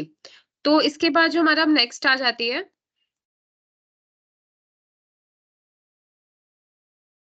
वो हमारी आती है प्रोसेस थ्योरी। इसको क्या कहते हैं हम? Process theory. तो प्रोसेस थ्योरी का मतलब क्या हुआ? The process theory are concern with determining how individual behaviour is energized, directed and maintain in a specially wheeled and self directed human cognitive process। इसका मतलब क्या हुआ? देखो, जो हमने ये वाली थ्योरी पढ़ी थी इससे पहले वाली, ठीक है? उसमें हमने जो कंटेंट थ्योरी थी, कंटेंट थ्योरी में हमने क्या पढ़ा था कि मोटिवेशन की जो फोर्सेस होती है वो इंटरनल फैक्टर, हमने जो इंटरनल मेनली फैक्टर्स थे कि कौन से ऐसे इंटरनल फैक्टर्स होते हैं जो इंडिविजुअल्स को एनर्जी प्रोवाइड करते हैं, जिसकी वजह से वो मतलब उस तरफ एक्शन लेता है। वो हमने सारा पढ़ा था कि कंटेंट थ्योरी क्या में, मतलब कंटेंट थ्योरी मेनली इस चीजों के बारे में पढ़ती है कि कौन कौन से फैक्टर्स होते हैं जो इंटरनली इंसान को मोटिवेट करते हैं काम करने के लिए। तो वहीं अगर हम बात करें, जो अब हमारी ये वाली थ्योरी है प्रोसेस थ्योरी, ये डिटरमाइन करती है कि कैसे इंडिविजुअल काम करे। पहले तो हमने ये पढ़ा था ना कि क्या-क्या फैक्टर्स होते हैं, अब होते हैं कि कैसे, हाउ इंडिविजुअल बिहेव, कि कैसे इंडिविजुअल उस चीज़ के लिए बिहेव करे। ठीक है? तो अब इसमें देखो मैंने एक लाइन और डाली थी, process theory of motivation look at what people are thinking about when they decided whether or not to put effort in a particular activity. For example, अब जैसे हम सीए वाली ही बात करते हैं, मैं बार-बार आप लोगों के लिए सीए वाले एग्जांपल्स ले रही हूँ कि अब आपने डिसाइड तो कर लिया, ये आपकी इंटरनल फीलिंग तो थी कि भाई हम मैं सीए बनना चाहता हूँ या आप उसके लिए मोटिवेटेड, ठीक है? लेकिन अब उसको सोचने के बाद आपने सोचा और उसके बाद आपने क्या डिसाइड किया, ये होता है प्रोसेस थ्योरी। जैसे नाम से समझ में आ रहा है ना, प्रोसेस, कि आप मोटिवेट तो हो गए, मोटिवेट होने के बाद क्या? आपने कुछ नहीं करा, तो क्या फ़ायदा हुआ मोटिवेट होने का? कि ठीक है आपने मोटिवेट हो गए कि हाँ, मैं सीए करना चाहता हूँ, ये हो गया। सिर्फ़ आपका ये मोटिवेशन होना कि मैं सीए मोटिवेट होना है कि मैं सीए करना चाहता हूँ, आपको सीए बना देगा? नहीं ना, उसके लिए क्या करना होगा, उसके लिए आपको एफर्ट्स मारने पड़ेंगे। तो वो चीज़ कि आप क्या आप डिसाइड करते हो कि आप कैसे करोगे, क्या एफर्ट्स लोगे, उसको हम कहते हैं वो सब जो चीज़ों के बारे में है, वो पढ़ा गया प्रोसेस थ्योरी में। कि process theory of motivation look at what people are thinking about, कि वो देखती है कि लोग क्या सोचते हैं about when they decided whether or not to put efforts in a particular activity, कि जब वो डिसाइड कर लेते हैं कि उसको इस चीज में एफर्ट डालना है या नहीं डालना, उसके बारे में लोग क्या सोचते हैं, कैसे एक्शंस लेते हैं, ये जो चीज है ये प्रोसेस थ्योरी बताती है। ठीक है, तो प्रोसेस थ्योरी ऑफ मोटिवेशंस में हमारी कौन कौन सी आती है? Cognitive evaluation theory, expectancy theory, equity theory, goal setting theory, reinforcement theory. ये पांचों थ्योरी जो हमारी मेनली आती है, हमारी आती है प्रोसेस थ्योरीज में। ठीक है, सबसे पहले हम बात करते हैं कॉग्निटिव इवैल्यूएशन थ्योरी। ठीक है, कॉग्निटिव इवैल्यूएशन थ्योरी में हमारी क्या होती है, ये थ्योरी हमें ये बात समझाती है कि कुछ चीजें ना हमारी मतलब कह सकते हैं इंटरनल फीलिंग होती है, या जिसके बदले में ना हम लोग कोई रिवॉर्ड नहीं चाहते। फॉर एग्जाम्पल, मेरा कोई गोल है या कुछ भी है, अगर मैं नॉर्मली उस चीज को कर रही हूँ ना तो मैं खुश हूँ, लेकिन अगर मुझे वही काम ऐसा मेरे जॉब में दिया जाएगा ना, तो शायद मैं वो कहूंगी कि यार ये तो मेरी हॉबी थी। हम लोग अगर कहते हैं ना कि हमारे पैशन और हमारी हॉबी अलग अलग है। हाँ, मेरी हॉबी कुछ और है, बट मेरा पैशन नहीं है वो। मेरे को वो, हाँ, मुझे वो करना पसंद है, लेकिन उसका मतलब यही नहीं कि मैं यही करना चाहती हूँ। हो सकता है मैं करना कुछ और चाहती हूँ, मैं बनना कुछ और चाहती हूँ, लेकिन हाँ, मैं मुझे ये चीज़ करनी पसंद है। फॉर एग्ज़ाम्पल, मैं अपना एग्ज़ाम्पल लूँ तो मैं एज़ अ टीचर हूँ, मुझे पढ़ाना पसंद है, ठीक है? लेकिन मेरी हो सकता है मेरी हॉबी कुछ भी हो, कि मुझे ड्राइंग पसंद हो, मुझे सिंगिंग पसंद हो, मुझे डांसिंग पसंद हो, या जो भी हो, वो मेरी हॉबी है। लेकिन हाँ, मैं उसमें अपना करियर नहीं बनाना चाहती। मेरा करियर मेरे को टीचिंग में करियर बनाना है। तो हमारी हॉबी और हमारा पैशन अलग-अलग हो सकता है। तो जो कॉग्निटिव इवैल्यूएशन थ्योरी है, वो क्या कहती है? Providing an intrinsic reward for behaviour that had been previously only intrinsic reward tends to decrease the overall level of motivation. For example, कि इसका कहने का मतलब ये है कि उस चीज के लिए रिवॉर्ड देना जो मेरा नॉर्मली इंटरनल था, शायद मेरे लेवल को मोटिवेट करने की जगह डीमोटिवेट कर दे। फॉर एग्जांपल, मैं मेनली टीचर हूँ, लेकिन मुझे रिवॉर्ड उस टाइम पे किस चीज़ के लिए मिला कि हाँ भाई, तुम ये फॉर एग्जांपल तुम बहुत अच्छा सिंग करते हो। जस्ट फॉर एग्जांपल, कि मुझे ऐसे बोला गया कि भाई तुम गाते बहुत अच्छा हो। मैं कहूँगी भाई मेरा टीचिंग लाइन कुछ और है, तुम मुझे एक रिवॉर्ड किसी और चीज़ के लिए दे रहे हो। तो मेरे को नॉर्मली मेरे अंदर क्या फीलिंग आएगी कि भाई जो मेरा पैशन है या जिसके लिए मैं काम कर रही हूँ, उस पे तो किसी का ध्यान ही नहीं गया। ये तो मेरी उस हॉबी पे ध्यान जा रहा है जो मुझे सिर्फ नॉर्मली करना पसंद है। बट ठीक है, मैं उसमें अपना करियर नहीं बनाना चाहती, या जो भी हो। ठीक है, तो ये चीज़ें होती है कि ऐसी कुछ चीज़ें जिसके लिए हम लोग एक्सट्रिंसिक रिवॉर्ड दे देते हैं, जो नॉर्मली पहले हमारी इंट्रिंसिक थी। ठीक है? उससे क्या होता है, उससे जो हमारा लेवल ऑफ मोटिवेशन होता है, वो कम हो जाता है। 1 सेकंड, जस्ट होल्ड ऑन।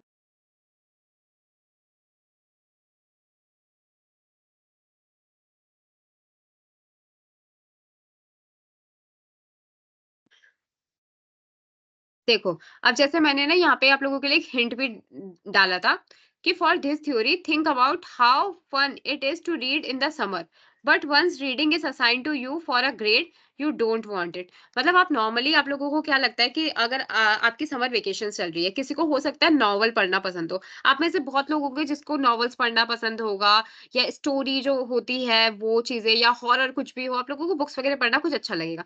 ठीक है, तो आपको नॉर्मली समर में वो चीज़ें करनी अच्छी लग रही है, आपको वो पढ़ना अच्छा लग रहा है, लेकिन वहीं पे अगर स्कूल से या कॉलेज से या कहीं से भी आपको पहले कहते थे ना, स्कूल में समर वेकेशंस में हमें हॉलिडे होमवर्क मिलता था।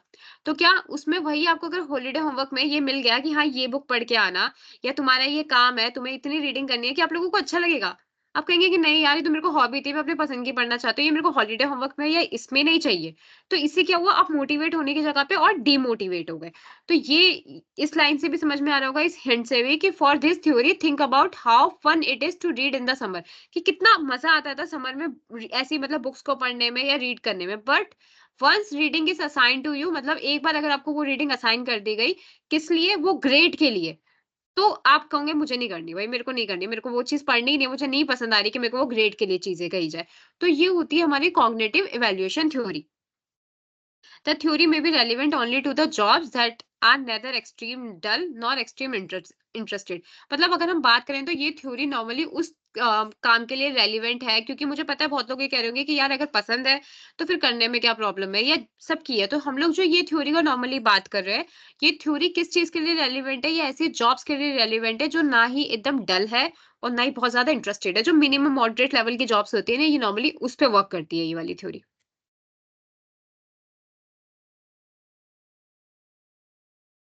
समझ में आ गया अभी तक ये वाली थ्योरी सबको क्लियर है? हाँ, पैशन्स एंड थ्योरी इतना ठीक है, इतना कोई प्रॉब्लम नहीं है। बट हाँ, थोड़ा इसको मैंने आप लोगों को बेसिक एग्जांपल इसलिए समझाया है ताकि आप लोगों को चीज़ समझ में आ जाए, बट थोड़ा ऑर्गनाइजेशन वगैरह से इसे कनेक्ट करके देना। जैसे इसमें ये हिंट वाले में बुक्स वाले लिखा हुआ था ना, वैसे थोड़ा एग्ज़ाम उससे कनेक्ट करके देना।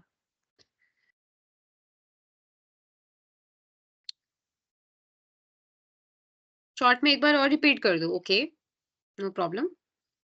देखो, इसमें कॉग्निटिव थ्योरी में क्या-क्या कहा गया है कि कभी-कभार ऐसे रिवॉर्ड देना हमारे बिहेवियर के लिए जो पहले हम इंटरनली करना पसंद करते थे, हमारे जो मोटिवेशन का लेवल है उसे डाउन कर देता है। ठीक है, मेरी कोई हॉबी थी जिसको मैं इंटरनली करना पसंद करती थी, लेकिन हाँ, मैं उसमें अपना वो करियर नहीं बनाना चाहती, या मैं उसमें वो नहीं चाहती, उसके लिए अगर मुझे रिवॉर्ड मिल रहा है ना, तो हो सकता है मेरा मोटिवेशन लेवल डाउन हो जाए। फॉर एग्जाम्पल, मैं किसी कंपनी में वर्क करती हूँ। ठीक है, अब मैं उस कंपनी में वर्क करती हूँ एज अ मैनेजर। ठीक है, लेकिन हाँ, मेरी हॉबी कुकिंग भी है, या मैं कह सकती हूँ मैं मुझे कुकिंग करना बहुत अच्छा लगता है, मुझे खुशी मिलती है कुकिंग करने के लिए। अब मैं उस कंपनी में हूँ तो ऐसा मैनेजर, मेरा काम तो कुछ और है, लेकिन हाँ, मुझे वहाँ पे रिवॉर्ड किसके लिए दिया जाता है? क्योंकि मैं अच्छा खाना बना रही हूँ, या मेरी कुकिंग के लिए रिवॉर्ड दिया जा रहा है। लेकिन जो मेरा मेन काम है, जो मैं एज़ अ मैनेजर पे वर्क कर रही हूँ, उसके लिए तो भाई मुझे कोई प्रेज़ ही नहीं कर रहा, मुझे तो बोल ही नहीं रहा कि तू अच्छा मतलब काम कर रही है या तुम लोग अच्छा कर रहे हो। इससे क्या होगा सर, मेरा मोटिवेशन का लेवल कम हो जाएगा कि यार, ये क्या बात हुई, मेरा काम तो कुछ और है, लेकिन नॉर्मली मुझे रिवॉर्ड किस चीज़ के लिए मिल रहा है, जो मैं नॉर्मल अपनी खुशी के लिए करना पसंद करती हूँ। ठीक है? तो ये वो होती है कॉग्निटिव इवैल्यूएशन थ्योरी, जो ये हिंट भी है जिसको मैं बार-बार बता रही हूँ। For this theory, think about how fun it is to read in the summer, कि समर में रीड करना कितना अच्छा लगता है, कि न्यूज़पेपर पढ़ो या कुछ भी हो, आपको नॉर्मली पढ़ना कितना अच्छा लगता है। बट अगर वही काम आपको स्कूल से या कॉलेज से मिल जाए ना, कि हाँ, ये काम करके लाओ, आपको ग्रेड मिलेगा, तो आपको नहीं करना होगा। आपको आलस आएगी कि यार, ये स्कूल वालों ने काम क्यों दे दिया, स्कूल वाले हमें क्यों काम दे रहे हैं, हमें क्यों होमवर्क दिया, या हमें क्यों हॉलीडे होमवर्क दिया, हमें नहीं करना है ये सब चीजें। तो उसको कहते हैं हम कॉग्निटिव इवैल्यूएशन थ्योरी। अब क्लियर है?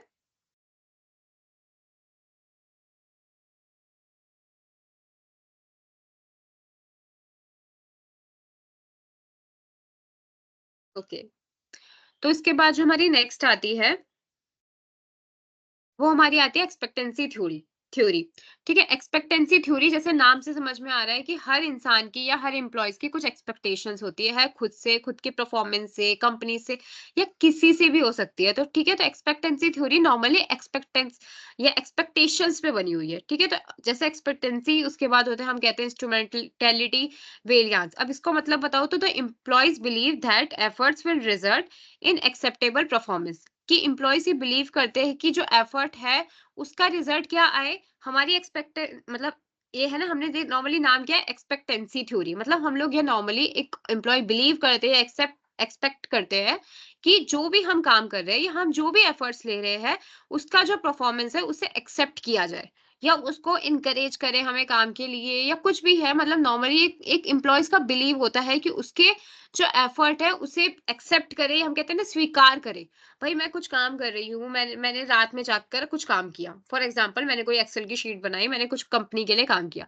अब भाई, मेरी तो ये एक्सपेक्टेशंस होंगी ना कि मैं कल जब सुबह मैनेजर को दिखाऊं, तो वो ये बोले कि हाँ, ये काम अच्छा किया, या उस चीज को एक्सेप्ट करे कि भाई अच्छा है। भाई, मैं उसके पास काम लेकर गई, वो ये कहते ये क्या किया, मुझे तो उसकी जरूरत ही नहीं है, तुमने क्यों किया ये काम? मैं नहीं एक्सेप्ट कर रहा, मुझे ज़रूरत ही नहीं है, जाओ इसको लेकर। अब इससे क्या होगा, भाई मैं डिमोटिवेट फ़ील करूँगी कि ये क्या बात हुई, भई मैंने इतनी मेहनत करी, मैंने इतना रात को जाग के काम किया, उसको एक नॉर्मल एक्सेप्ट तक नहीं किया गया कि हाँ, ये काम हुआ है, या ये काम ज़रूरी था, ये काम अच्छा है। तो ये चीज़ हमारी क्या होती है, एक्सपेक्टेंसी थ्योरी में आती है। ठीक है? इसके बाद देखो, यहाँ पे एक सेकंड वाले में और लाइन लिखी हुई थी, the employees believe that acceptable performance will reduce the desire reward, will produce the desire reward. कि मतलब हम लोग ये एम्प्लॉइज़ ये बिलीव करते हैं कि जो भी हमारी परफॉर्मेंस है उसको अगर हम लोग चीज़ों को एक्सेप्ट किया जा रहा है तो उससे क्या होगा, एक रिवॉर्ड या फिर हम लोग आगे काम करने के लिए हमें मोटिवेशन मिलेगी या उसके लिए हम एक रिवॉर्ड प्रोड्यूस हम कर सकते हैं। फॉर एग्जांपल मेरे को वहाँ पे एप्रिशिएट किया गया। मैंने कुछ रात को काम किया था जो मैं अभी आप लोगों को बता रही थी। मैं अपने मैनेजर के पास लेकर गई। उसने क्या किया, उसने उस जो काम था उसको मतलब एप्रिशिएट किया या इसने बोला नहीं ये बहुत काम बहुत ज़रूरी था हमारे लिए, तुमने बहुत अच्छे से करा है, ये किया, तो इससे क्या होगा, मैं मोटिवेट फ़ील करूँगी और उसके बदले में मुझे रिवॉर्ड दिया गया। तो मेरे लिए क्या, मेरे लिए वो जो रिवॉर्ड भले वो छोटा रिवॉर्ड हो या बड़ा रिवॉर्ड हो, हम लोगों को इसके लिए बहुत वैल्यू होती है कि भई मुझे बहुत अच्छा लगा कि मैंने इतने काम करा, मैंने इतना मेहनत करा, उसके लिए मुझे ये रिवॉर्ड दिया गया। भले वो रिवॉर्ड कुछ नहीं सबके सामने एक मतलब क्या कह सकते हैं, हमें अप्रेज़ किया गया हो या एक हमें छोटा-सा सर्टिफ़िकेट दे दिया गया हो या कुछ भी हो।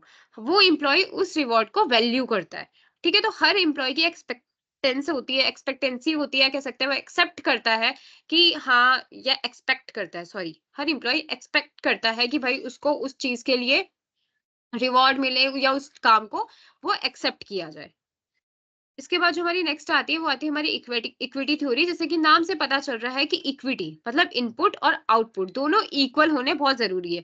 इनपुट में क्या आता है, what I put into my job, कि मैं अपने जो जॉब में क्या क्या चीजों को इन्वेस्ट कर रहा हूँ, चाहे मेरा टाइम हो, मेरा एफर्ट हो, मेरी लॉयल्टी हो, मेरी एबिलिटी हो या जो भी हो। भाई मैं कुछ काम कर रही हूँ तो उसमें मैं कुछ तो अपना इनपुट दे रही हूँ ना, कि मैं अपना टाइम दे रही हूँ, मैं वहां पे अपनी इतनी मेहनत कर रही हूँ, मैं अपना एफर्ट्स लगा रही हूँ या जो भी है। तो मेरा जो मैं अपनी जॉब के लिए अपने इनपुट दे रही हूँ वो, और जो मुझे उसके बदले में आउटपुट मिल रहा है वो इक्वल होना बहुत ज्यादा जरूरी है। किस लिए? मेरे मोटिवेट होने के लिए। ठीक है? अगर मुझे मोटिवेट रहना है तो ये बहुत ज्यादा जरूरी है कि जो मेरा इनपुट और जो मेरा आउटपुट है वो दोनों सेम हो। आउटपुट क्या होता है? What I get from my job. भाई मैंने क्या दिया जॉब को, मैंने टाइम एफर्ट सब कुछ दिया जॉब को, बदले में मैं भी तो ये मतलब उम्मीद रखूंगी ना कि जो मुझे भी कंपनी है वो मुझे अच्छे से पेमेंट करे, मुझे सैलरी दे, मुझे बोनस दे, मुझे पर्क्स दे या मुझे जॉब सिक्योरिटी, मुझे रिकॉग्निशन या कुछ भी, कि उसके बदले में मैं भी तो कंपनी से मतलब उम्मीद रखूंगी कि मुझे वो चीज मिले।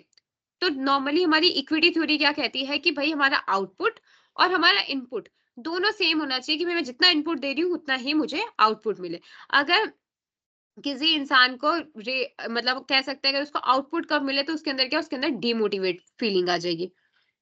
और उसके बदले में वो इंसान क्या करेगा, भाई अब फॉर एग्जांपल मैंने आज बहुत एफर्ट्स डाले, मैंने पूरा अपना टाइम दिया, मैंने बहुत अच्छे से काम किया, लेकिन मुझे उसके बदले में आउटपुट ही नहीं मिला। तो मैं क्या होगा, मैं डिमोटिवेट फील कर लूंगी और उसके बाद नेक्स्ट टाइम ना मैं कहूंगी भाई मेरे को इतना देना ही नहीं है, मैं क्यों अपना इतना टाइम वेस्ट कर रही हूँ जब मुझे उसके बदले में कुछ मिलना तो है नहीं। तो मैं क्यों टाइम दूं, मैं क्यों अपने एफर्ट्स लगाऊं। तो उससे क्या होगा कि मेरा जो इनपुट है वो रिड्यूस हो जाएगा। ठीक है? और इससे जो चीजें क्या है वो बिगड़ेगी या कह सकते हैं भाई वो अनहैप्पी स्टेज आ जाएगी, कंपनी के लिए लॉस हो जाएगा। तो ये चीजें नॉर्मली गलत होती है। इसलिए हम कहते हैं कि इनपुट और आउटपुट सेम होना चाहिए। ये दोनों अभी तक समझ में आ गया है सबको?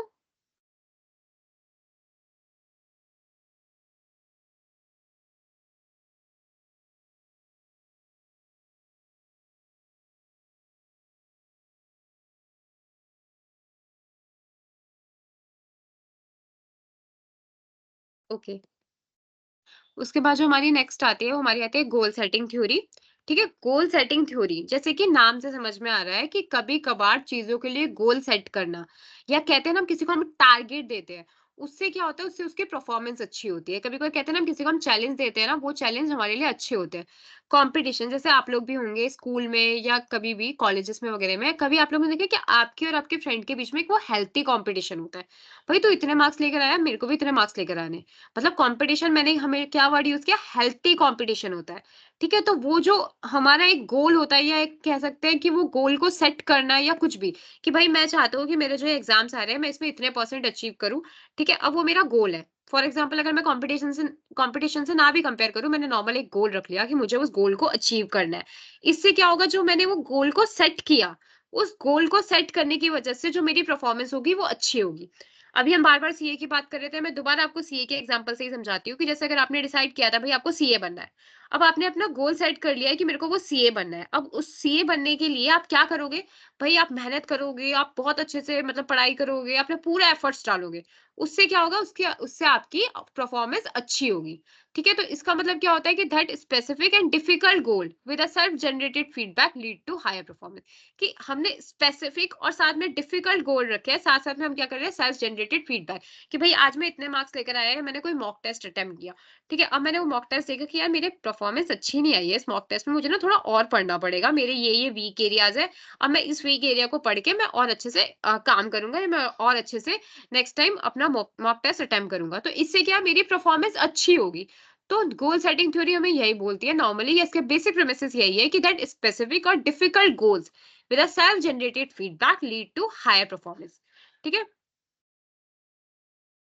अब बात करें कि उसके बाद हमने एक लाइन यहाँ पे देखो आप लोग भी देख रहे होंगे कि but the relationship between goals and performance will depends on goal commitment, task characteristic and national culture. मतलब जो रिलेशनशिप है गोल और परफॉर्मेंस में, कि हमारा जो गोल है और जो हमारी परफॉर्मेंस है उसके बीच में जो रिलेशनशिप है वो डिपेंड करती है गोल कमिटमेंट पे।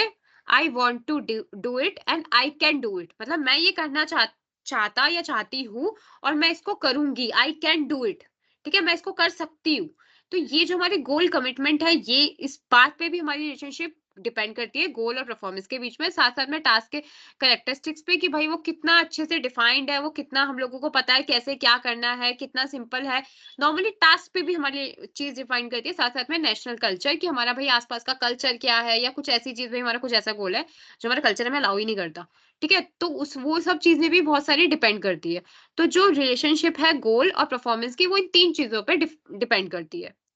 तो I hope goal setting theory भी सबको क्लियर हो गया होगा। उसके बाद जो हमारी नेक्स्ट आती है वो हमारी आती है रीइंफोर्समेंट थ्योरी। अगर आप लोगों को लास्ट वाली क्लास याद होगी, तो लास्ट वाली क्लास में हमने रीइंफोर्समेंट के बारे में भी बहुत सेकंड जो हमारी थी यूनिट 2 उसमें हमने रीइंफोर्समेंट के बारे में पढ़ा था।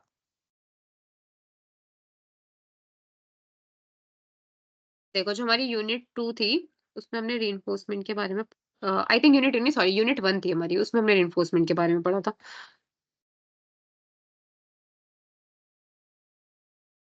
एक सेकेंड,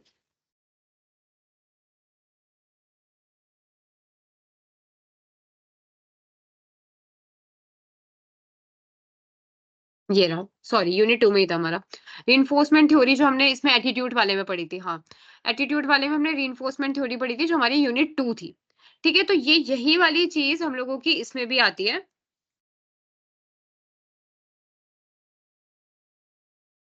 ये देखो जो हमारी रीइंफोर्समेंट थ्योरी ऑफ मोटिवेशन है वो हमारी इसी चीज में आती है कि पॉजिटिव रीइंफोर्समेंट जो होती है या जो पॉजिटिव चीजें होती है जो किसी भी इंसान को अच्छा बिहेव करने के लिए, चाहे वो मोटिवेशन हो या कुछ भी हो, तो किसी भी इंसान को अच्छा बिहेव करने के लिए पॉजिटिव रीइंफोर्समेंट उसके जो मोटिवेशन लेवल या उसका जो कह सकते हैं आउटपुट है उसको पॉजिटिव वे में बढ़ाती है, वही जो नेगेटिव इन्फोर्समेंट है वो उसको नेगेटिव वे में गिराती है। पनिशमेंट देने से हमारे भाई पनिशमेंट दी हमें, अब क्या हम डिमोटिवेट रहेंगे कि भाई कुछ गलती कर दी ना तो ये पनिशमेंट दे देंगे, मुझे कोई रिस्क ही नहीं लेना, मुझे ध्यान ही नहीं देना है, मैं नहीं कोई रिस्क लेना चाहता, मैं कोई न्यू चैलेंजेस एक्सेप्ट नहीं करना चाहता। तो इससे क्या हम डिमोटिवेट हो रहे हैं। तो जो पनिशमेंट वगैरह चीजें होती है वो चीजों को नेगेटिव वे में ले जाती है। वहीं अगर हम उसको इंकरेज कर रहे हैं, उसको हम लोग रिकॉग्निशन दे रहे हैं, उसको हमने बोनस दिया, सर्टिफिकेट दिया, अप्रेस मतलब अप्रेजल दिया, या तो ये जो पॉजिटिव रिइंफोर्समेंट है, ये चीज़ों को बढ़ाती है। वही जो नेगेटिव रिइंफोर्समेंट है, वो चीज़ों को या मोटिवेशन को कम करती है। तो ये थी हमारी रिइंफोर्समेंट की थ्योरी जो हम लोगों ने उसमें सेकंड वाली यूनिट में भी पढ़ी थी। अब जो हमारी नेक्स्ट बात करते हैं, हमारी बात आती है एप्लीकेशन ऑफ मोटिवेशनल कॉन्सेप्ट। कि मोटिवेशन कॉन्सेप्ट्स जो हमने इतने सारे कॉन्सेप्ट पढ़े, इतनी सारी थ्योरीज पढ़ी, हम उसको कहाँ-कहाँ पे अप्लाई कर सकते हैं या क्या-क्या उसके एप्लीकेशन, ठीक है? तो सबसे ज़्यादा ऑर्गेनाइज़ेशन में ये बहुत ज़्यादा ज़रूरी होता है कि ये जितने भी हमने मोटिवेशन के जो कॉन्सेप्ट्स पढ़े, उसको हम ऑर्गेनाइज़ेशन में यूज़ करें, ताकि जो हमारा ऑर्गेनाइज़ेशन है, वो इफ़ेक्टिवली वर्क करे, ठीक है? वो इफ़ेक्टिवली कैसे वर्क करेगा जब भई वहाँ के लोग ही इतने खुश हैं, वहाँ के लोग बहुत अच्छे से काम कर रहे हैं, सब कुछ अच्छा है, ठीक है? तभी तो वो ऑर्गेनाइजेशन आगे बढ़ पाएगा। वही अगर वहाँ के स्टाफ डिमोटिवेट है, वहाँ काम ही नहीं करना चाहते, वो लोग ज़बरदस्ती काम कर रहे हैं, तो क्या वो ऑर्गेनाइजेशन आगे बढ़ पाएगा? वो कभी आगे नहीं बढ़ पाएगा। तो इसीलिए ये लाइन लिखी हुई थी, it is very important to apply the various motivational concept to the organisation so that organisational effectiveness can be achieved, कि जो ऑर्गेनाइजेशन की जो इफेक्टिवनेस है उसको हम लोग अचीव कर सके। अब एप्लीकेशन की बात करेंगे, क्या क्या इसके एप्लीकेशन है, तो सबसे पहले हमारा आता है, इसको हम कहते हैं एमबीओ। एमबीओ भी कहते हैं मैनेजमेंट बाय ऑब्जेक्टिव। ये क्या होता है? A systematic and organised approach that allow management to focus on a achievable goal and to attain the best possible result from the resources। मतलब कि ये अलाउ करता है, ये ऐसी सिस्टमेटिक या हम कह सकते हैं ऑर्गेनाइज्ड अप्रोच है जो मैनेजमेंट को अलाउ करती है कि भाई जो तुम्हारा गोल है तुम उस गोल पर फोकस करो, और उस गोल को अचीव करने के लिए तुम सारे जो बेस्ट पॉसिबल वेज है उस पॉसिबल वे को फाइंड आउट करो। चाहे उसमें अब तुम्हें ये लग रहा है कि भाई मुझे ये इतनी सेल्स अचीव करनी है, अब तुमने ये देखा भाई मेरी ये सेल्स तब अचीव हो पाएगी जब जो मेरे एम्प्लॉइज है वो बहुत अच्छे से वर्क करे, वो इफेक्टिवली वर्क करे। अब आपने क्या किया, आप उसको पता तो चल गया इफेक्टिवली वर्क करे, लेकिन आप उसे इफेक्टिवली को वर्क करने के लिए क्या करेंगे भाई, आप उसको मोटिवेट करेंगे, या आप उसको कोई ये कहेंगे कि अगर आपने इतना गोल अचीव कर लिया, आपने इतना प्रोडक्शन करा, तो भाई उसके बदले में आपको ये मिलेगा। मतलब मोटिवेट करना। तो ये जो सारी एप्लीकेशन है, जितने भी हमने मोटिवेशन कॉन्सेप्ट्स के पढ़े, इसमें अलग अलग हो सकते हैं। तो मैंने जस्ट एक एग्जाम्पल बताया आप लोगों को कि ऐसे कोई भी मोटिवेशनल कॉन्सेप्ट होते हैं उसको हम यूज कर सकते हैं किसमें, मैनेजमेंट बाय ऑब्जेक्ट वाले में, कि भाई अपने गोल को अचीव करने के लिए हमें बेस्ट पॉसिबल वे देखना है किसमें, जो हमारे पास अवेलेबल रिसोर्सेज है उसको यूज करके। ठीक है, हम ऐसा कुछ नहीं करेंगे कि हमारे पास रिसोर्सेज ही नहीं है भाई, हम उसे उसको और परचेज करने में हमारा और खर्चा हो गया, फायदा हुआ नहीं, लॉस और हो गया हमें। तो हमें अपने अवेलेबल रिसोर्सेज में वो चीज को देखना है। अब देखो उसी में जैसे हम लोग एम्प्लॉयज रिकॉग्निशन प्रोग्राम चला रहे हैं भाई, हमको एम्प्लॉयज को रिकॉग्निशन दे रहे हैं जिससे कि वो मोटिवेट हो रहा है। एम्प्लॉयज इन्वॉल्वमेंट प्रोग्राम की भाई उसको हम मैनेजमेंट के जो डिसीजन है उसमें इन्वॉल्व कर रहे हैं, उससे हम कहते हैं अपने, तुम लोग अपनी एडवाइस दो, उसको नॉर्मली इन्वॉल्व करना, ताकि उसको क्या है, इसको एक सेंस ऑफ बिलोंगिंग है कि भाई हाँ, ये ऑर्गेनाइजेशन मुझसे भी पूछती है, ये ऑर्गेनाइजेशन में मेरे भी आइडियाज को सुना जाता है, ये भी सुना जाता है कि मैं क्या चाहता हूँ या मेरे क्या आइडिया है, या कह सकते हैं कि भाई मेरी क्रिएटिविटी को एक्सेप्ट किया जाता है, मुझे मोटिवेट किया जाता है। तो नॉर्मली एम्प्लॉयज को इन्वॉल्व करना, ठीक है, वेरिएबल पे प्रोग्राम की उसको पे देखना कि भाई, तो जैसे मैंने प्रोडक्शन की बात करी, कुछ ऐसे कर देना कि तुमने इससे ज्यादा इतना प्रोडक्शन किया तो तुम्हें इतना फायदा होगा, तुमने इतना प्रोडक्शन किया तो तुम्हें इतना फायदा होगा। तो ये चीज़ों को देखना हम कहते हैं वेरिएबल पे प्रोग्राम, स्किल बेस्ड पे प्रोग्राम, कि तुम अगर ये स्किल यूज़ करते हो तुम्हें इतनी पेमेंट मिलेगी या जो भी हो। साथ-साथ में हम अलग-अलग तरीके हो सकते हैं, किसी भी तरीकों को हम यूज़ करके मतलब वहाँ पे जो काम कर रहे हैं उन लोगों को मोटिवेट कर सकते हैं। अभी तक सबको क्लियर है सब कुछ?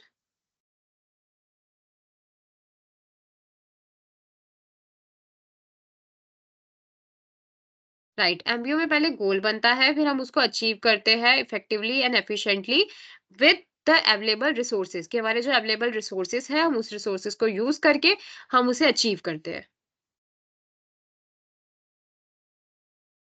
ओके।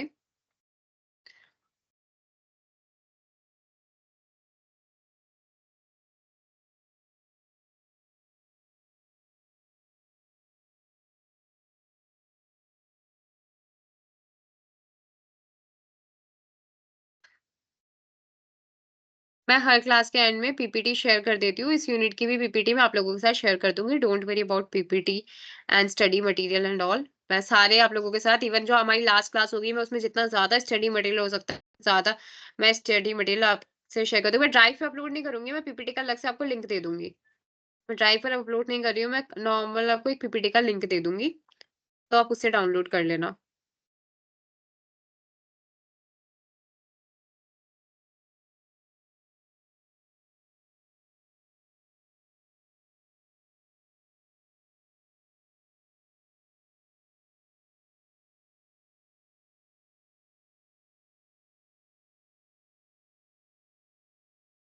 अभी तक हमने जितना भी पढ़ा है इसमें किसी को कोई डाउट तो नहीं है?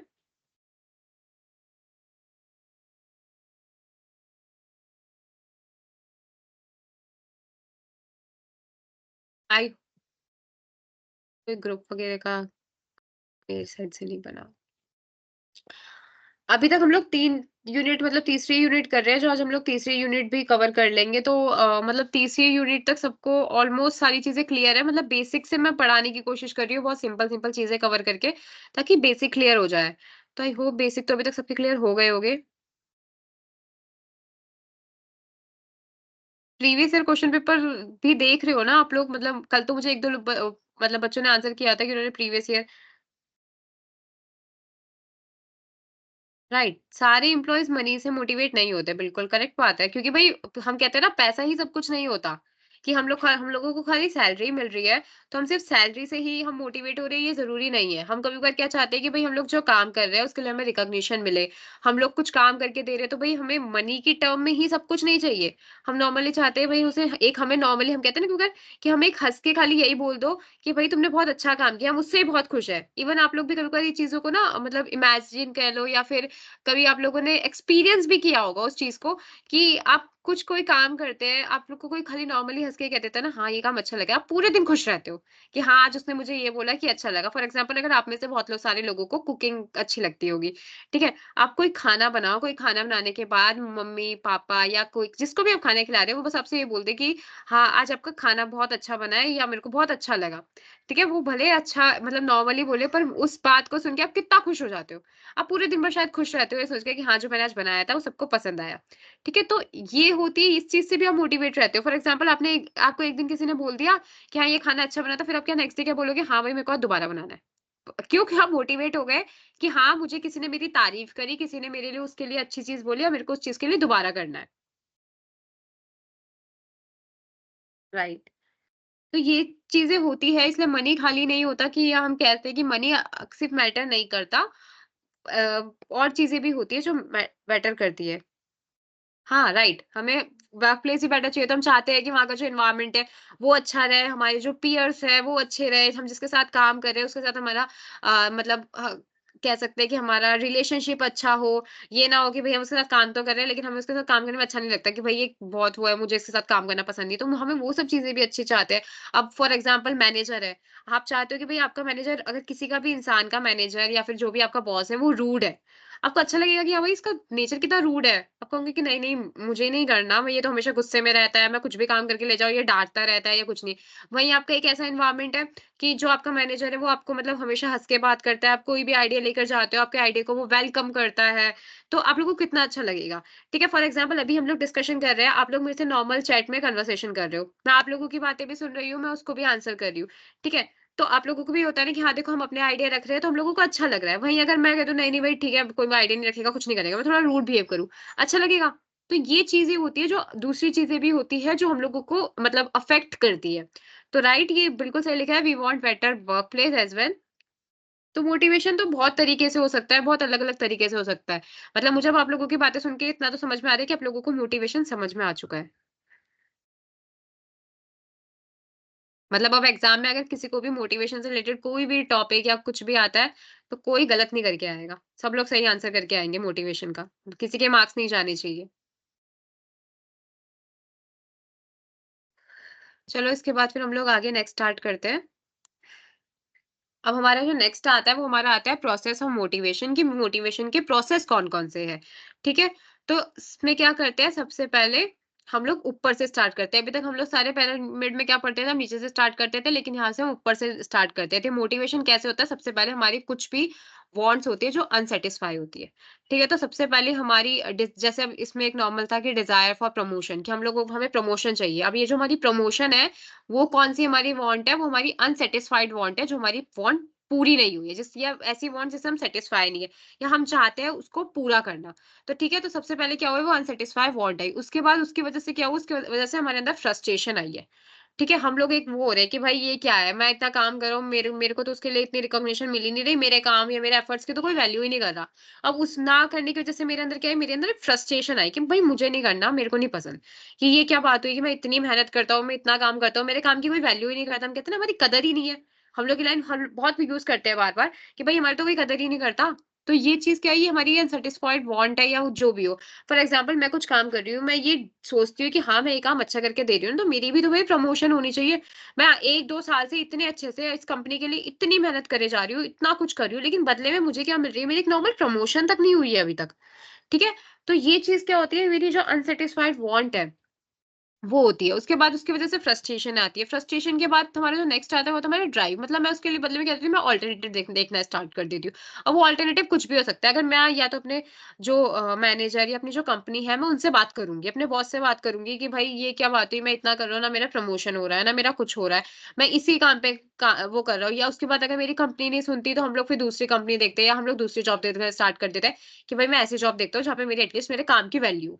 तो क्या हुआ, ड्राइव का नॉर्मली मतलब कि हम लुक करते हैं ऑल्टरनेटिव्स को कि क्या-क्या ऑल्टरनेटिव्स हमारे पास अवेलेबल है। उसके बाद जो हमारा नेक्स्ट आता है वो होता है हमारा behaviour. Behave as per alternative कि हमारे पास जैसा भी ऑल्टरनेटिव अवेलेबल होगा, हम उस ऑल्टरनेटिव के अकॉर्डिंग बिहेव करेंगे। अगर मेरे को दिख रहा है कि भई वो दूसरी कंपनी है ना, वो मेरी वैल्यू करेगी या जो मैं काम करना चाहता हूँ, वो मुझे अपॉर्च्युनिटी देगी, वहाँ पे मैं ग्रो कर पाऊँगा, तो मैं क्या करूँगा, मैं उसके अकॉर्डिंग बिहेव करूँगा कि मतलब करूँगी। मैं वहाँ पे जाके नॉर्मली कैसे कि वहाँ पे इंटरव्यू दे रही हूँ, मैं उस पे ध्यान दे रही हूँ, मैं पूरा अपना पूरा बेस्ट ट्राई करूँगी कि मैं उस चीज़ को अचीव कर पाऊँ। और जब मैं उस अल्टरनेटिव को फ़ॉलो करके उसको या कह सकते हैं उस अल्टरनेटिव को मैं तब तक फ़ॉलो करूँगी जब तक कि मैं अपने सैटिस्फाई नहीं हो जाती या मैं अपने जो भी मेरे वांट है मैं उसको पूरी नहीं कर कर लेती। जैसे ही मेरी वो वांट पूरी हो जाएगी, मैं क्या हो जाऊँगी, मैं सैटिस्फाई हो जाऊँगी और जैसे ही मेरे को सैटिस्फैक्शन मिल गई फाइनली मेरी जो फ्रस्ट्रेशन थी वो खत्म हो जाएगी। कि हाँ, मैं कुछ चीज़ पाना चाहती हूँ, अब उसको पाने के लिए फॉर एग्ज़ाम्पल कुछ भी चीज़ हो, अगर आपको कोई चीज़ पानी है ना, उस चीज़ को आपको चाहिए तो आप पहले तो इसको आपको लगेगा मुझे ये चीज़ चाहिए, फिर आपके अंदर एक फ्रस्ट्रेशन आएगी कि यार मुझे चाहिए, मैं इतने टाइम से कर रहा हूँ कोशिश, मुझे अब चाहिए। उसके बाद उसके लिए आप अल्टरनेटिव देखोगे, फिर उस अल्टरनेटिव के तरीके से आप बिहेव करोगे कि क्या-क्या ऑप्शन है, मैं उसको कैसे ले सकता हूँ। फिर आपने जब उसके अकॉर्डिंग बिहेव करना स्टार्ट किया, तो फाइनली आप उस अल्टरनेटिव को तब तक फॉलो करते रहोगे जब तक आप उस चीज़ को पा ना लो। फिर जैसे ही आपको वो चीज़ मिल जाएगी, तो फिर उसके बाद फाइनली आपको हो जाएगा कि नाउ आई एम रिलैक्स्ड, मेरे को जो चाहिए था, मेरे को मिल गया। ठीक है? लेकिन एक तरीके से कहा जाता है ना कि इंसान कभी ना मतलब सैटिस्फाई नहीं रहता। हमें एक चीज़ मिल जाती है ना, दूसरी चीज़ के पीछे भागते हैं। आज मुझे ये मिल गया, मैं कल उसके दूसरे के पीछे भागूँगी, कि मुझे वो चाहिए। वैसे ही आप सब लोगों के साथ होगा कि आप लोगों को कुछ एक चीज़ मिल गई, आप 1 दिन खुश रहोगे, 2 दिन खुश रहोगे, दूसरे दिन आप कहोगे, नहीं अब मुझे ये चाहिए।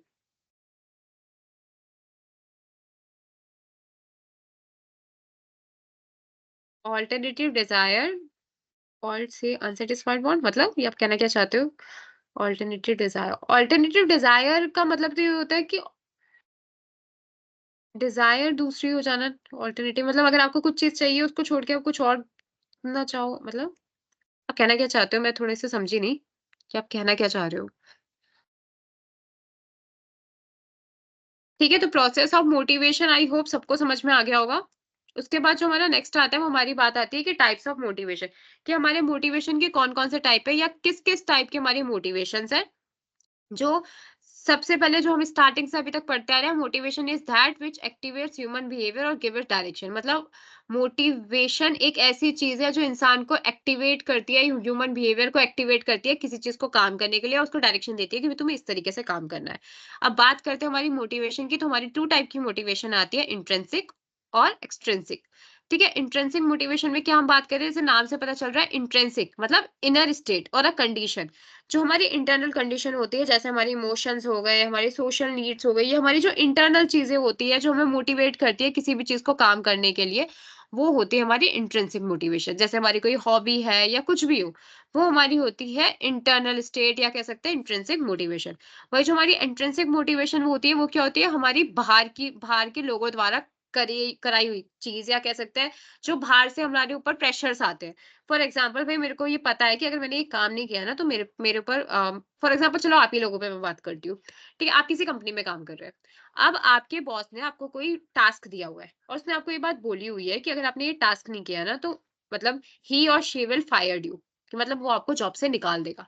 ठीक है, तो अब क्या है भाई, अब आपको काम तो करना पड़ रहा है ना। अब वो आपको काम किसमें, भले ही आपको डर के चक्कर में काम करना पड़ रहा है, लेकिन वो भी एक मोटिवेशन हुई ना, वो डर के चक्कर में काम करूंगी कि भाई मैं काम कर लेता हूँ, नहीं तो मेरे को निकाल दिया जाएगा। ठीक है, तो उस चक्कर में आपने काम तो किया ना, तो ये जो थ्रेट है पनिशमेंट का, ये भी हमारी क्या होती है, इंट्रिंसिक मोटिवेशन। यही तो मैंने नेगेटिव ले ली, इसी में आपकी पॉजिटिव भी हो सकती है कि भाई उसने ये बोला कि अगर आपने ये टास्क कर दिया ना, तो हम आपको प्रमोशन कर देंगे। अब जो आपको प्रमोशन करना है ना, वो जो प्रमोशन है, उस चक्कर में आपने काम किया, तो वो आपकी क्या होगी, वो आपकी होगी एक्सट्रिंसिक मोटिवेशन। तो इंट्रिंसिक क्या होगी, हमारी इंटरनल मोटिवेशन या इंटरनल स्टेज, जिसकी वजह से हम खुद ही काम करना शुरू कर देते हैं कि मेरी हॉबी है इसलिए मैं काम कर रहा हूँ, या मुझे पता है कि भाई मेरी इमोशनल नीड है, मुझे करना पड़ेगा, नहीं करा तो मुझे अच्छा नहीं लगेगा। एक बार हम लोग खुद ही कहते हैं ना कि भाई अगर मैंने ये नहीं किया ना, तो मुझे खुद पसंद नहीं आता, मुझे खाली बैठना खुद ही अच्छा नहीं लगता, मैं खाली बैठना नहीं चाहता, मेरे को चाहिए कि मुझे कुछ ना कुछ काम चाहिए। या फिर मैं खुद ही, अगर मैं अपना एग्जाम्पल हूँ ना, मुझे भी ऐसा हो जाता है कभी कभी कि अगर मैं फ्री होती हूँ ना, वैसे तो हम लोग कहते हैं ना कि हमें फ्री हो, हमें 2 मिनट रेस्ट नहीं मिलता, और जब हमें वो रेस्ट मिल जाता है ना, तो हमारा ये हो जाता है कि यार मैं फ्री क्यों हूँ? मुझे, मेरे पास कुछ काम हो, मेरे को कुछ काम करना है। मुझे खाली अच्छा नहीं लग रहा। तो जो ये मेरा इंटरनल स्टेट हुआ ना, जिसका मुझे ये हुआ कि मेरे को खाली अच्छा नहीं लग रहा। एक काम करती हूँ, मेरे पास ये काम है, मैं वो काम कर लेती हूँ। मैं उससे ज़्यादा रिलैक्स रहूँगी कि हाँ, मैं कुछ काम कर रही हूँ।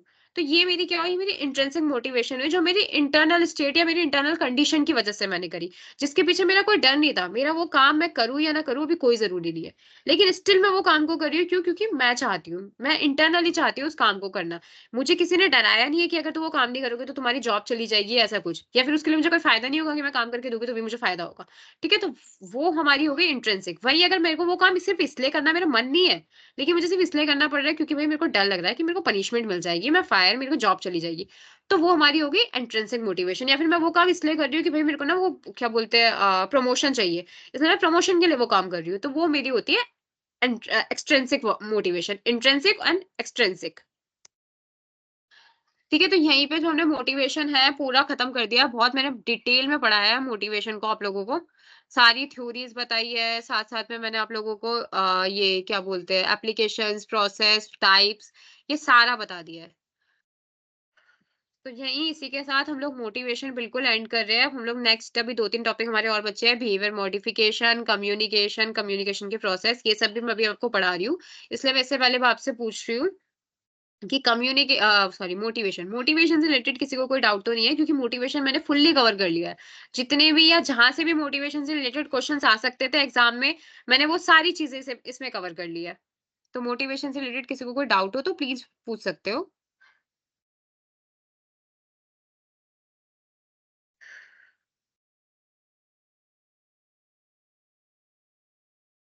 इजी था, राइट?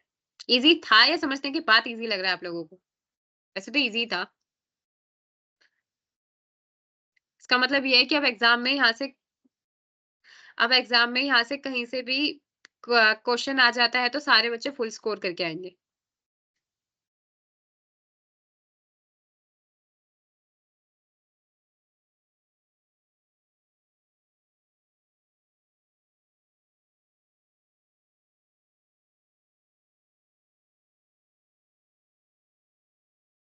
अच्छा चलो ये बताओ कि सबसे अभी तक जो हमने इतनी सारी थ्योरीज अभी हमने पढ़ी थी, उसमें सबसे इजी थ्योरी आप लोगों को कौन सी लगी, जो आप लोगों को ये लगा कि इस थ्योरी से अगर क्वेश्चन आ जाएगा तो सबसे इजीएस्ट थ्योरी है ये? जो अब इतनी सारी थ्योरी पढ़ी उसमें सबसे इजी थ्योरी कौन सी लगी है?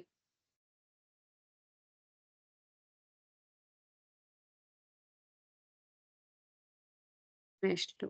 ओके। और बच्चे बाकी सब सुन रहे, बाकी सब सो तो नहीं रहे ना, सुन रहे हैं ना बाकी सब भी? मेस्लो वाली। ओके। तो देखो, अब ना ये चीज़ याद रखना कि अगर एग्ज़ाम में इससे रिलेटेड कोई भी क्वेश्चन आ जाता है, तो ट्राई करना कि वो जो डायग्राम है, जो मैंने आप लोगों को इसमें समझाया हुआ था, जिसके मैंने डायग्राम के थ्रू आपको ये बता रही थी, मैस्लो वाला, ये डायग्राम भी बनाना। क्योंकि अगर आप लोग ये डायग्राम बना के करते हो ना, तो टीचर को भी ये लगता है कि हाँ, बच्चे का जो ये चीज़ है, वो मतलब कॉन्सेप्ट है, वो क्लियर है। ठीक है? तो कभी-कभार हम लोग कहते हैं ना कि हम लिखने में कुछ मिस्टेक भी कर देते हैं, तो टीचर वो भी इज़िली इग्नोर कर देता है कि हाँ, ठीक है, बच्चे का कॉन्सेप्ट तो क्लियर है ना। क्योंकि टीचर को समझ में आ जाता है हमेशा कि कहाँ पे स्टोरियाँ लिखी है और कहाँ पे बच्चे का कॉन्सेप्ट क्लियर है। तो ये ट्राई करना है कि थोड़ा पेपर को अट्रैक्टिव बना सको। जो आप लोगों के पेपर होते हैं ना, उसको पेपर को अटेम्प्ट करने के एक तरीके होते हैं कि उसको अट्रैक्टिव बनाओ, उसमें थोड़े डायग्राम्स बनाओ, उसमें थोड़े फ्लो चार्ट्स बनाओ, कंटेंट की लास्ट 3 थ्योरी समझा दो। ओके,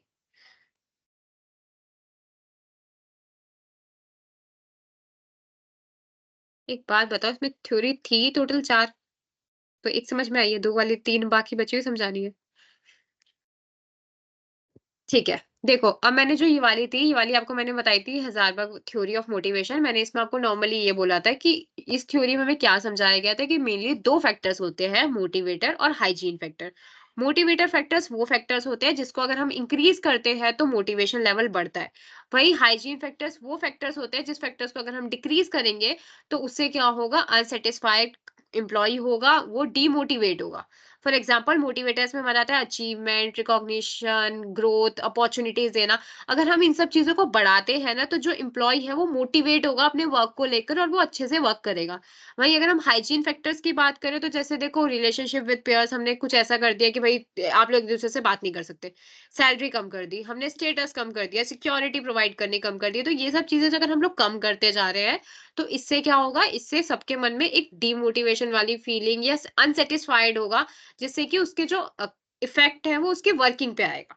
तो नॉर्मली ये थ्योरी हमें यही बताती है 2 फैक्टर्स के बारे में कि मोटिवेटर फैक्टर्स क्या होते हैं, हाइजीन फैक्टर्स क्या होते हैं। मोटिवेटर फैक्टर्स को हमें बढ़ाना पड़ता है और हाइजीन फैक्टर्स को हम कम नहीं कर सकते। मोटिवेटर फैक्टर्स बढ़ते हैं तो अच्छी बात है, लेकिन अगर हाइजीन फैक्टर्स कम हो गए तो वो नेगेटिव हो जाएगा। ठीक है?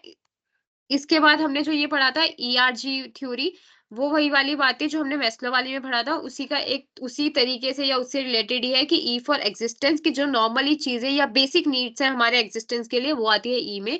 आर होती है रिलेटेडनेस की, मतलब रिलेशनशिप्स और जो हम लोग पर्सनल सोशल होना चाहते हैं या हम लोग फ्रेंड्स बनाना चाहते हैं या जो भी, वो हमारी जो पर्सनल नीड्स होती है वो आती है हमारे रिलेटेडनेस में। और जी ग्रोथ, जो हम लोग फाइनली अचीव करना चाहते हैं, हम लोग हमें ग्रोथ अपॉर्चुनिटी चाहिए या हमें कुछ भी अपनी लाइफ का हमारा जो टारगेट है हम उस टारगेट को अचीव करना चाहते हैं, तो हमारा आता है ग्रोथ एंड पर्सनालिटी डेवलपमेंट वाली नीड में। ठीक है? उसके बाद जो हमारी थी ये थी डेविड मैकक्लेंड वाली की थ्योरी ऑफ नीड्स वाली। इसमें हमने ये पढ़ा था कि भाई इसमें नॉर्मली जो एक भी इंसान को मोटिवेट करने के लिए उसके 3 नीड्स होते हैं। ये नीड्स होते हैं जो नॉर्मली किसी भी इंसान को मोटिवेट कर सकते हैं। नीड फॉर अचीवमेंट, कि आपको किसी चीज को अचीव करना है। नीड फॉर फैसिलिटेशन, मतलब फ्रेंड्स, मतलब पर्सनल रिलेशनशिप्स या जो भी है, वो भी इंसान को मतलब मोटिवेट करता है। पावर, पावर के लिए भी इंसान मोटिवेट होता है। तो ये जो नीड है मोनली मेनली हमारी जो ये नीड है वो इंसान को मोटिवेट करती है वर्क करने के लिए।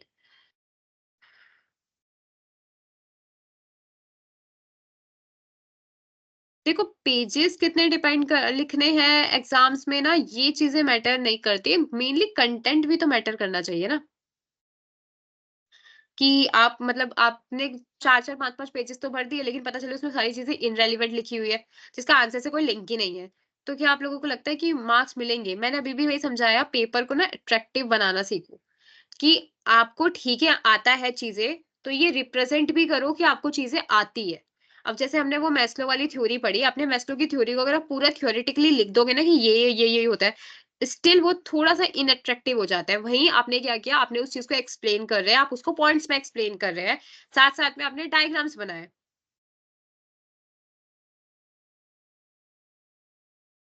हाँ, होता है। ये देखो अब मैं नॉर्मली आपको मैं वही बात बता रही हूँ, सभी सब बोल रहे थे कि मैस्लो वाली थ्योरी सबसे ईज़ी थ्योरी लगी है, जो सबको बहुत ईज़ी समझ में आ गई। अगर आपको उस पे क्वेश्चन आ जाता है ना, नॉर्मली उसको एक्सप्लेन करो। एक्सप्लेन करने के साथ जो डायग्राम की मैं बार-बार बात बोली हूँ, उस डायग्राम को बनाओ। डायग्राम बना के ये रिप्रेज़ेंट करो टीचर को भी या अपने पेपर में भी दिखाओ कि हाँ, आप लोगों का कॉन्सेप्ट क्लियर है। जैसे ही आपने डायग्राम बनाया ना, टीचर को भी क्लियर हो जाता है कि हाँ, इन्होंने डायग्राम बनाया है, ये डायग्राम बिल्कुल प्रॉपर जा रहा है, इसका मतलब ये है कि बच्चे का कॉन्सेप्ट क्लियर है। ठीक है? तो वो हम लोगों को ऑटोमैटिकली पता चल जाता है। मतलब मैं एज़ अ टीचर बोल रही हूँ, मुझे बहुत पता चल जाता है कि हम कैसे, मतलब बच्चा या तो स्टोरियाँ बना रहा है या उसको सच में उसका कॉन्सेप्ट क्लियर है। उसके बाद फिर आपने उसको पॉइंट्स में एक्सप्लेन कर दिया। हो सकता है ये आपका आंसर 2 में आ जाए, लेकिन स्टिल ये जो 2 पेज का आंसर है ना, वो आपका वर्क कर जाएगा। ठीक है, वहीं आपने इसकी जगह पे आपने पता नहीं क्या स्टोरियाँ लिख दी, बहुत 4-4 5-5 पेजेज़ की। उसमें आपने कुछ भी इर्रेलेवेंट लिखा हुआ है, वो भी लग जाता है कि यार ये क्या लिखा हुआ है इर्रेलेवेंट, इतना कुछ की ज़रूरत नहीं थी, नॉर्मल चीज़ पूछी गई थी, वो नॉर्मल आंसर करो। बट इट डज़न्ट मीन कि आधे पेज में आंसर करके आ गए, आधे पेज में भी आंसर करके मत आना। मीडियम रहना होता है कि ना ज़्यादा बड़ा और ना ज़्यादा कम, अच्छे से पेपर को बस अटेम्प्ट करो। चलो इसके बाद हमारे 1-2 टॉपिक्स रह गए हैं, वो कवर कर लेते हैं, उसके बाद फिर एग्ज़ाम से रिलेटेड बात कर लेना। एक सेकंड। हाँ, अब जो हमारे आ रही है बिहेवियर मॉडिफिकेशन, ठीक है? नाम से नॉर्मली समझ में आ रहा है बिहेवियर मॉडिफिकेशन, मतलब बिहेवियर में मॉडिफिकेशन करना। तो ठीक है, तो बिहेवियर मॉडिफिकेशन क्या होता है? ये एक तरीके से देखा जाए तो एक ऐसी टेक्नीक होती है बिहेवियर को चेंज करने की। बिहेवियर को चेंज करने की, उसको इम्प्रूव करने की जो टेक्नीक होती है, उसको हम कहते हैं behaviour modification. Behaviour change technique to improve behaviour such as altering an individual behaviour, कि किसी भी एक इंसान के बिहेवियर को ऑल्टर करना या उसके रिएक्शन के स्टिमुली को देखना पॉजिटिव या नेगेटिव।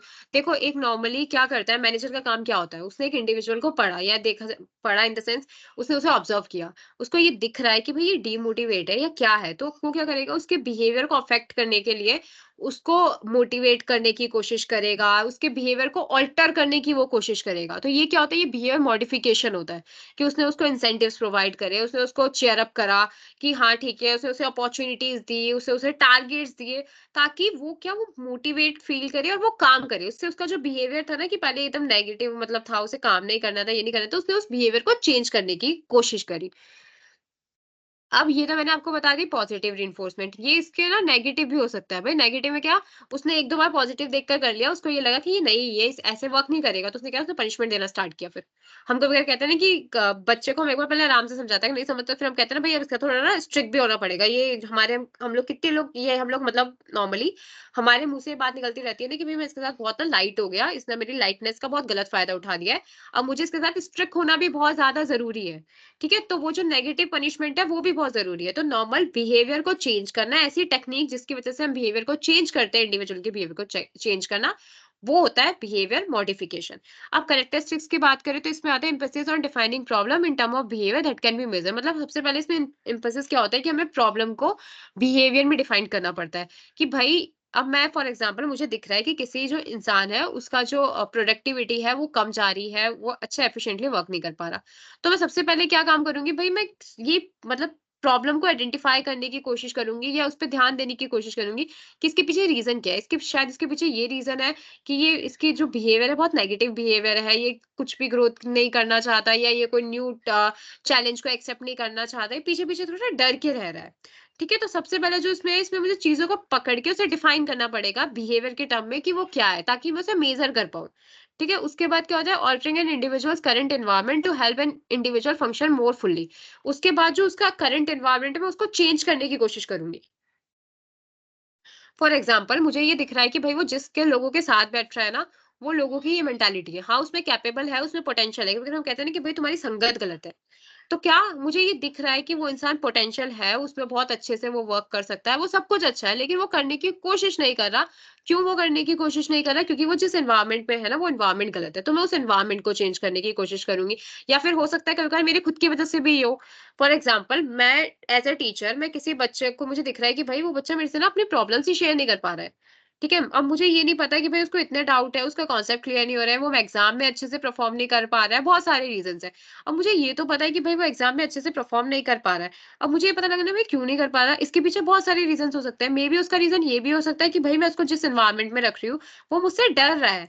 मैं उसको एक फ्रेंडली एनवायरनमेंट प्रोवाइड नहीं करवा पा रही, या मैं उसको ऐसा एनवायरनमेंट नहीं दे पा रही हूँ जिसकी वज़ह से वो खुल के मेरे सामने आ पाए, या खुल के जो भी उसकी प्रॉब्लम्स हैं, वो मुझे बता पाए। ठीक है? तो मैं क्या करूँगी, मैं उस एनवायरनमेंट को चेंज करने की कोशिश करूँगी। मैं उसके साथ थोड़ा फ्रेंडली होंगी कि हाँ, मैं उसके साथ एक ऐसा मतलब फ्रेंड के तरीके से बिहेव करूँगी, या मैं उससे बार-बार पूछूँगी, भई क्या कुछ प्रॉब्लम है तो बताओ, कोई डाउट है तो मेरे से सॉल्व करो, या मैं एक उसके आसपास ऐसा एनवायरनमेंट क्रिएट करूंगी कि वो मेरे से ओपन हो पाए।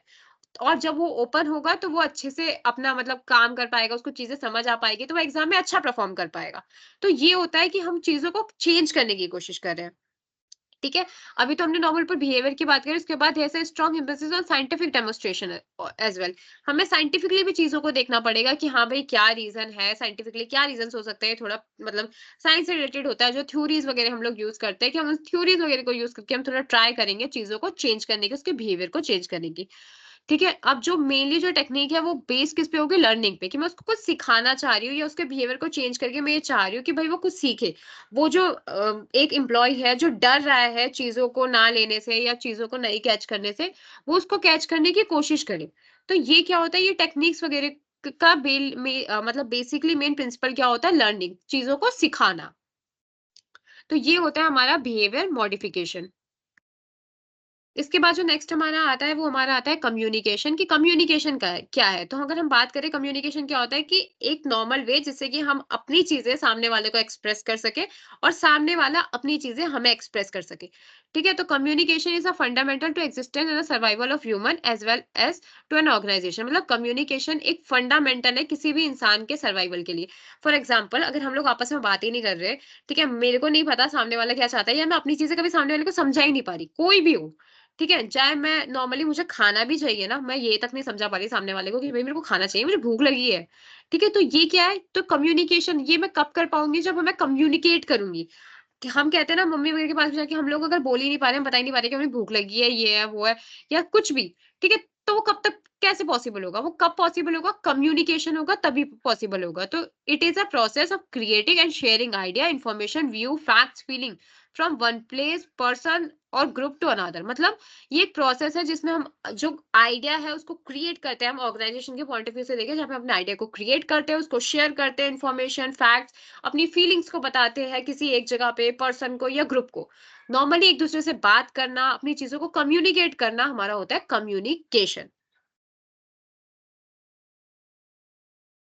देखो, अब जैसे इसमें एक लाइन लिखी मैंने डाली थी कि a manager may be highly qualified and skilled, but if he does not possesses a good communication skills all his ability become irrelevant. मतलब ये कि एक मैनेजर बहुत अच्छे से हाईली क्वालिफाइड है, स्किल्ड है, बट अगर उसको कम्युनिकेशन स्किल्स ही अच्छी नहीं है तो वो उसकी जितनी भी एबिलिटी है वो काम ही नहीं करेगी। फॉर एग्जाम्पल, मैं एज अ मैनेजर वर्क कर रही हूँ, ठीक है, मैं क्वालिफाइड हूँ, मुझे सब कुछ आता है, मेरे अंदर बहुत स्किल्स है, लेकिन मैं क्या कर रही हूँ, मैं अपने जो एम्प्लॉयज है उसके साथ ठीक ठीक से कम्युनिकेट ही नहीं कर पा रही हूँ। मैं जो बात बोलती हूँ वो लोग नहीं समझ पाते, या वो लोग जो बात बोलते हैं वो मुझे ही समझ में नहीं आती है। तो क्या मेरी ये एबिलिटी और ये सब का कोई फायदा होगा? भाई, मैं कुछ और बोल रही हूँ, वो काम कुछ और करके ला रहे हैं। ठीक है? या फिर वो मुझे अपनी प्रॉब्लम समझाने की कोशिश कर रहे हैं, मुझे उनकी प्रॉब्लम ही समझ में नहीं आ रही है। तो इससे क्या होगा? इससे चीज़ें गलत होगी। तो मेरी जो एबिलिटी है उसका कोई फायदा नहीं होगा जब तक मेरे पास गुड कम्युनिकेशन की स्किल्स ना हो। अब इसके बाद अगर हम बात करें कि कम्युनिकेशन की प्रोसेस की, देखो मैंने यहाँ पे भी कम्युनिकेशन की जो मैंने डायग्राम लेकर आई थी उसमें भी मैंने कम्युनिकेशन की प्रोसेस आप लोगों को बताने की कोशिश करी थी ताकि एग्जाम में आए तो आप इजीली लिख पाओ। The communication process refer to the transfer of information or message from sender via a chosen medium to a receiver. ठीक है कि एक प्रॉपर मीडियम से हम लोग जो मैसेज है उसे ट्रांसफर कर सके, मतलब सेंडर से हम रिसीवर तक। ठीक है? अब जो ये था कम्युनिकेशन का प्रोसेस, ये भी हम लोग इंग्लिश में बहुत पहले से करते आ रहे हैं। आप लोगों ने बहुत बार पढ़ा होगा। इसमें sender, encoding, channel, decoding, receiver, ये सब लोग होते हैं। कि सबसे पहले सेंडर होता है एक, फिर वो जो मैसेज होता है उसे एन्कोड करेगा कि हमने उसे अल्फाबेटिकली लिखा या फिर उसे कुछ भी, तो उसे एन्कोड करना, फिर वो किस चैनल के थ्रू जा रहा है, वो चैनल डिसाइड करना, फिर उसे रिसीवर डिकोड करेगा और देन रिसीवर तक पहुँचता है। और इस समय उसके बाद क्या आता है, फीडबैक। कि यहाँ से वो फीडबैक जाता है सेंडर तक। ठीक है? तो ये हमारा होता है पूरा कम्युनिकेशन का प्रोसेस। इसको मैं ज़्यादा डिटेल में नहीं पढ़ा रही हूँ क्योंकि ये जो नॉर्मल प्रोसेस है ये आप लोग बहुत पहले से पढ़ते आ रहे हैं, इंग्लिश वगैरह सारे सब्जेक्ट्स में आपने पढ़ा होगा। इसलिए मैंने इस पे ज़्यादा ध्यान नहीं दिया है, नॉर्मली आप लोगों को बता दिया कि ये प्रोसेस के बारे में भी एग्ज़ाम में आ सकता है।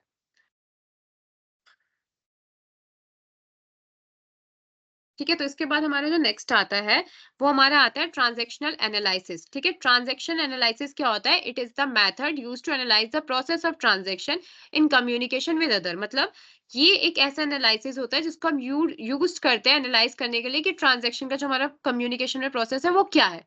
ठीक है? नॉर्मली अगर हम ये बात करें तो इसमें हम लोग ये जानने की कोशिश करते हैं कि हम क्या फ़ील कर रहे हैं, हम क्या थिंक कर रहे हैं और हम कैसा बिहेव करेंगे इंटरेक्शन के टाइम पे। ठीक है? तो ट्रांज़ैक्शन एनालिसिस क्या होता है कि नॉर्मल जो ट्रांज़ैक्शंस हो रही है, उस चीज़ों को समझना, उस चीज़ को एनालाइज़ करना। आप और मैं बात कर रहे हैं, तो आप और मैं जो बात कर रहे हैं या हम लोग जो क्लास ले रहे हैं, उसपे हम चीज़ों को कैसे फ़ील कर रहे हैं, उसमें क्या सोच रहे हैं, उसमें कैसा बिहेव कर रहे हैं, उस चीज़ों का जो इंटरेक्शन हो रहा है, इसको कहते हैं हम ट्रांज़ैक्शनल एनालिसिस। कि मैं आप लोगों को पढ़ा रही हूँ, भई आप लोग क्या फ़ील कर रहे हैं, आप लोगों को समझ में आ रहा है या नहीं आ रहा है, या मेरे पढ़ाने के बाद आप लोगों को वो चीज़ें, आप लोग उस चीज़ के बारे में सोच रहे हैं या नहीं सोच रहे, उसके बाद आप कैसा बिहेव कर रहे हैं कि आप लोग भूल जा रहे हैं, आप लोगों को फ़र्क नहीं पड़ रहा है या आप अच्छे से एग्ज़ाम में परफ़ॉर्म कर दे रहे हैं। ठीक है? तो ये सब चीज़ें किसमें आती हैं? हमारे ट्रांज़ैक्शनल एनालिसिस में। अब इसमें हम लोग 3 ईगो स्टेट की बात करते हैं। जिसको हम कहते हैं three phases of life as well. इसको हमने जो ये स्टेजेस थे या स्टेट थे उसको हमने थ्री लाइफ के स्टेज पे बांट दिया है। Child state, adult state and parent state.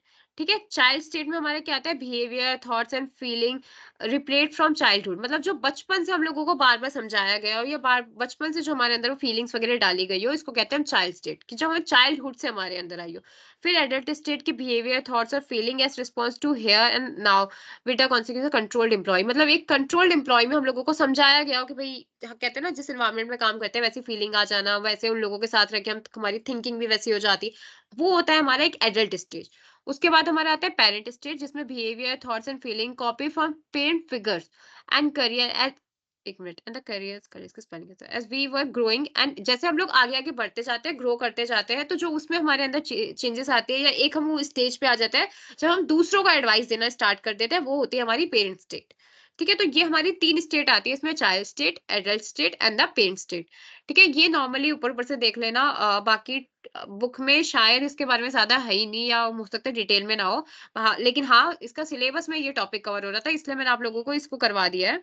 Book में आई थिंक इसके बारे में स्टडी मटेरियल में थोड़ा ज़्यादा गिवन नहीं है, बट हाँ, ट्रांज़ैक्शन एनालिसिस हमारा सिलेबस में आ रहा था।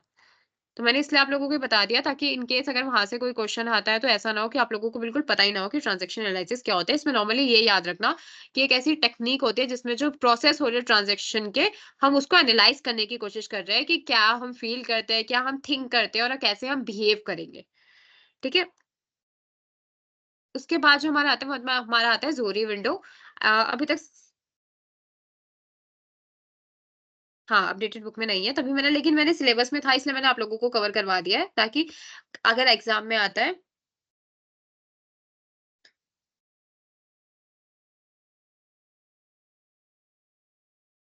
तो मैंने आप लोगों को वो टॉपिक करा दिया ताकि एग्ज़ाम में आए तो ब्लैंक ना हो, कोई भी ऐसा टॉपिक आप लोगों को एकदम से ना लगे कि नया आ गया। इसलिए मैंने इसको कवर करवा दिया है। ठीक है, तो हम इसके बाद नेक्स्ट वाला करते हैं जो हमारा आता है सॉरी विंडो। ठीक है, तो ये क्या होता है, ये एक ऐसा कन्वी या हम कहते हैं कन्वीनिएंट मॉडल है जिसको हम किस लिए यूज करते हैं to achieve a task of understanding and enhancing communication between the group of member. Normally इसको जो हम लोग यूज करते हैं, ये हम कहाँ पे यूज करते हैं, जहाँ पे ग्रुप ऑफ मेंबर हो। हमारे कोई ग्रुप है जिसको हमें पूरे ग्रुप को टास्क दिया गया है। अब जब कोई ग्रुप है, ग्रुप में टास्क दिया गया है, तो भाई उसमें कम्युनिकेशन भी हो रही है। अब हम उस कम्युनिकेशन को कैसे बेटर कर सकते हैं या हम उस कम्युनिकेशन को कैसे समझ सकते हैं, ये जो पूरी चीज़ बताई गई है, वो बताई गई है मेरे ज़ोरी विंडो में। ठीक है? इसमें क्या होता है, इसमें एक इंडिविजुअल के परसेप्शन को बताया गया है दूसरों के साथ, कि एक इंडिविजुअल का परसेप्शन दूसरों के साथ कैसा होता है। ठीक है? जो ये मॉडल है, ये बेस्ड है 2 आइडिया पे, 2 आइडिया पे, trust then that can be acquired by revealing information about you to the others. मतलब सबसे पहला जो इसका 2 आइडिया है, वो क्या है? ट्रस्ट।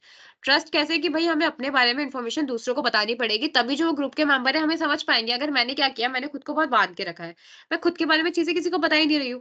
मैं ये चाहती ही नहीं कि मेरे बारे में कोई कुछ समझे, तो क्या सामने वाले को सपने तो आएँगे नहीं ना। अब मैं अगर आप लोगों से बात नहीं कर रही हूँ, ठीक है?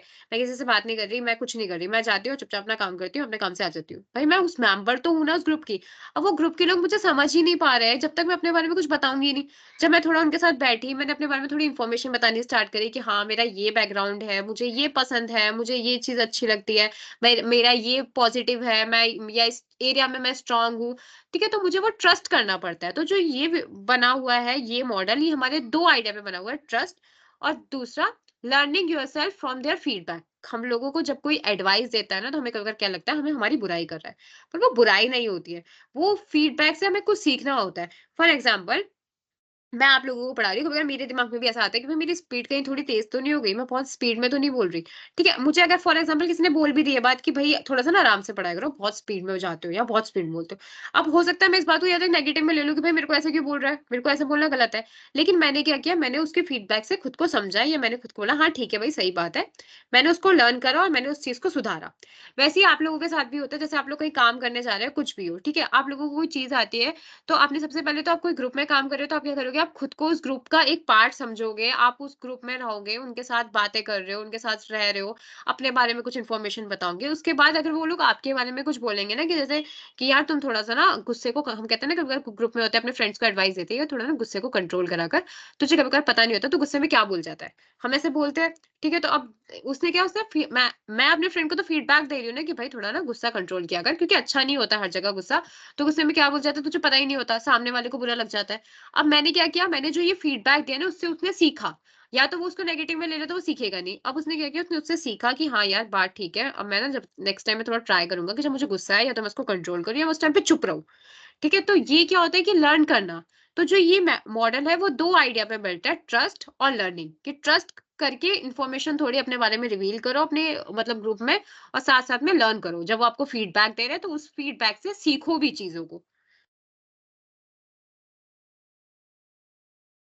अब इसमें देखो, इसमें ना हमारे 4 रीज़न्स आते हैं। देखो जैसे ये नीचे भी मैंने डायग्राम में बताया हुआ था, इसमें 4 रीज़न आते हैं: open area, blind spot, hidden area और अननोन। ठीक है? अब मैं इसको भी डिटेल में बताती हूँ कि ये क्या होता है। देखो, जो सबसे पहला हमारा आता है कि इसमें क्या होता है, what is known by the person about himself is also known by the other. Open area, open area, open self, free area या फ्री सेल्फ। मतलब इसमें हम लोग क्या कहते हैं, ये वो एरिया होता है जो ये फर्स्ट वाला है, जिसमें हमें खुद के बारे में भी पता है, साथ में जो दूसरे लोग हैं उसे भी हमारे बारे में पता है। ठीक है? कि मैं किसी कंपनी में काम कर रही हूँ, मैं किसी ग्रुप में हूँ। मुझे खुद के बारे में पता है कि हाँ, ये मेरे वीक पॉइंट है, यहाँ यहाँ में ये मेरा स्ट्रॉन्ग एरिया है। ठीक है? ये बारे में मुझे भी पता है, साथ में जो मेरे साथ लोग काम कर रहे हैं ना, उन्हें भी पता है कि हाँ, ये मेरे वीक एरिया है, ये मेरा स्ट्रॉन्ग एरिया है। तो ये क्या हुआ, ओपन एरिया, जहाँ पे चीज़ें ओपन है। सामने वाले को भी आपके बारे में पता है, आपको खुद को भी आपके बारे में पता है। तो ये होता है हमारा ओपन एरिया। उसके बाद जो हमारा नेक्स्ट आता है वो आता है what is unknown by the person about themselves but which other knows. मतलब ब्लाइंड एरिया, इसको कहते हैं ब्लाइंड स्पॉट। मतलब ये क्या होता है कि यहाँ पे हमें खुद के बारे में नहीं पता होता लेकिन दूसरों को सबको पता होता है। ठीक है, मुझे मेरी कोई कमी है, मुझे नहीं पता कि हाँ यार मेरी कमी है ये, लेकिन मेरे अलावा ना बाकी सबको पता होगा। कभी कभी हम कुछ चीज में बोलते हैं कि भाई उसको नहीं पता लेकिन उसके अलावा बाकी सबको ये बात पता है।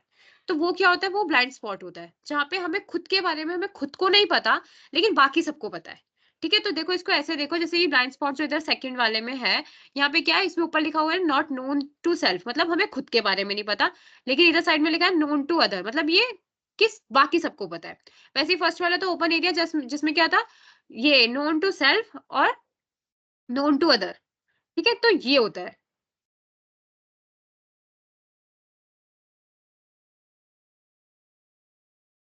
उसके बाद जो हमारा नेक्स्ट आता है वो हमारा आता है what the person knows about themselves that others do not no.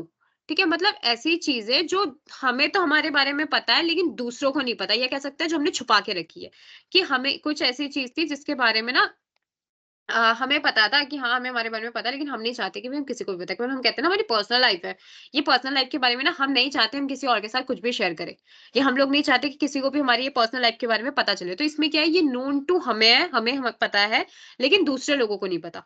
अब ऑर्गनाइज़ेशन के पॉइंट ऑफ व्यू से देखिए कि आपकी ऐसा कोई वीक पॉइंट हो सकता है या आपको ऐसी कुछ चीज़ होती है जो आपको आती नहीं है।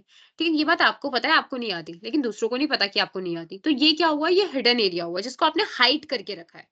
ठीक है, इसके बाद जैसे अननोन है, अब चलो मुझे आप लोग ही बताओ कि मैं अभी समझा ही नहीं रही कि अननोन क्या होता है। ये जो मैंने 3 क्वाड्रेंट को जिस तरीके से आपको पढ़ना सिखाया है कि इसको हम कैसे पढ़ते हैं, open area known to self, known to other, blind spot not known to self but known to other. ठीक है, hidden area known to self, not known to other. तो अननोन क्या होगा? तो आप लोग मुझे बताओगे कि अननोन क्या होगा?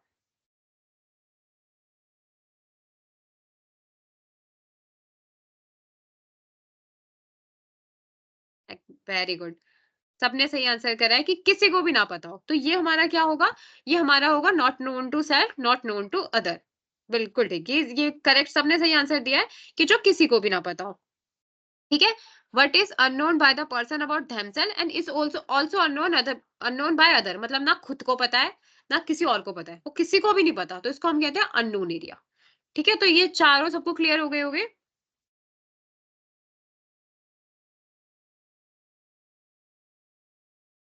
चारों क्लियर है सबको?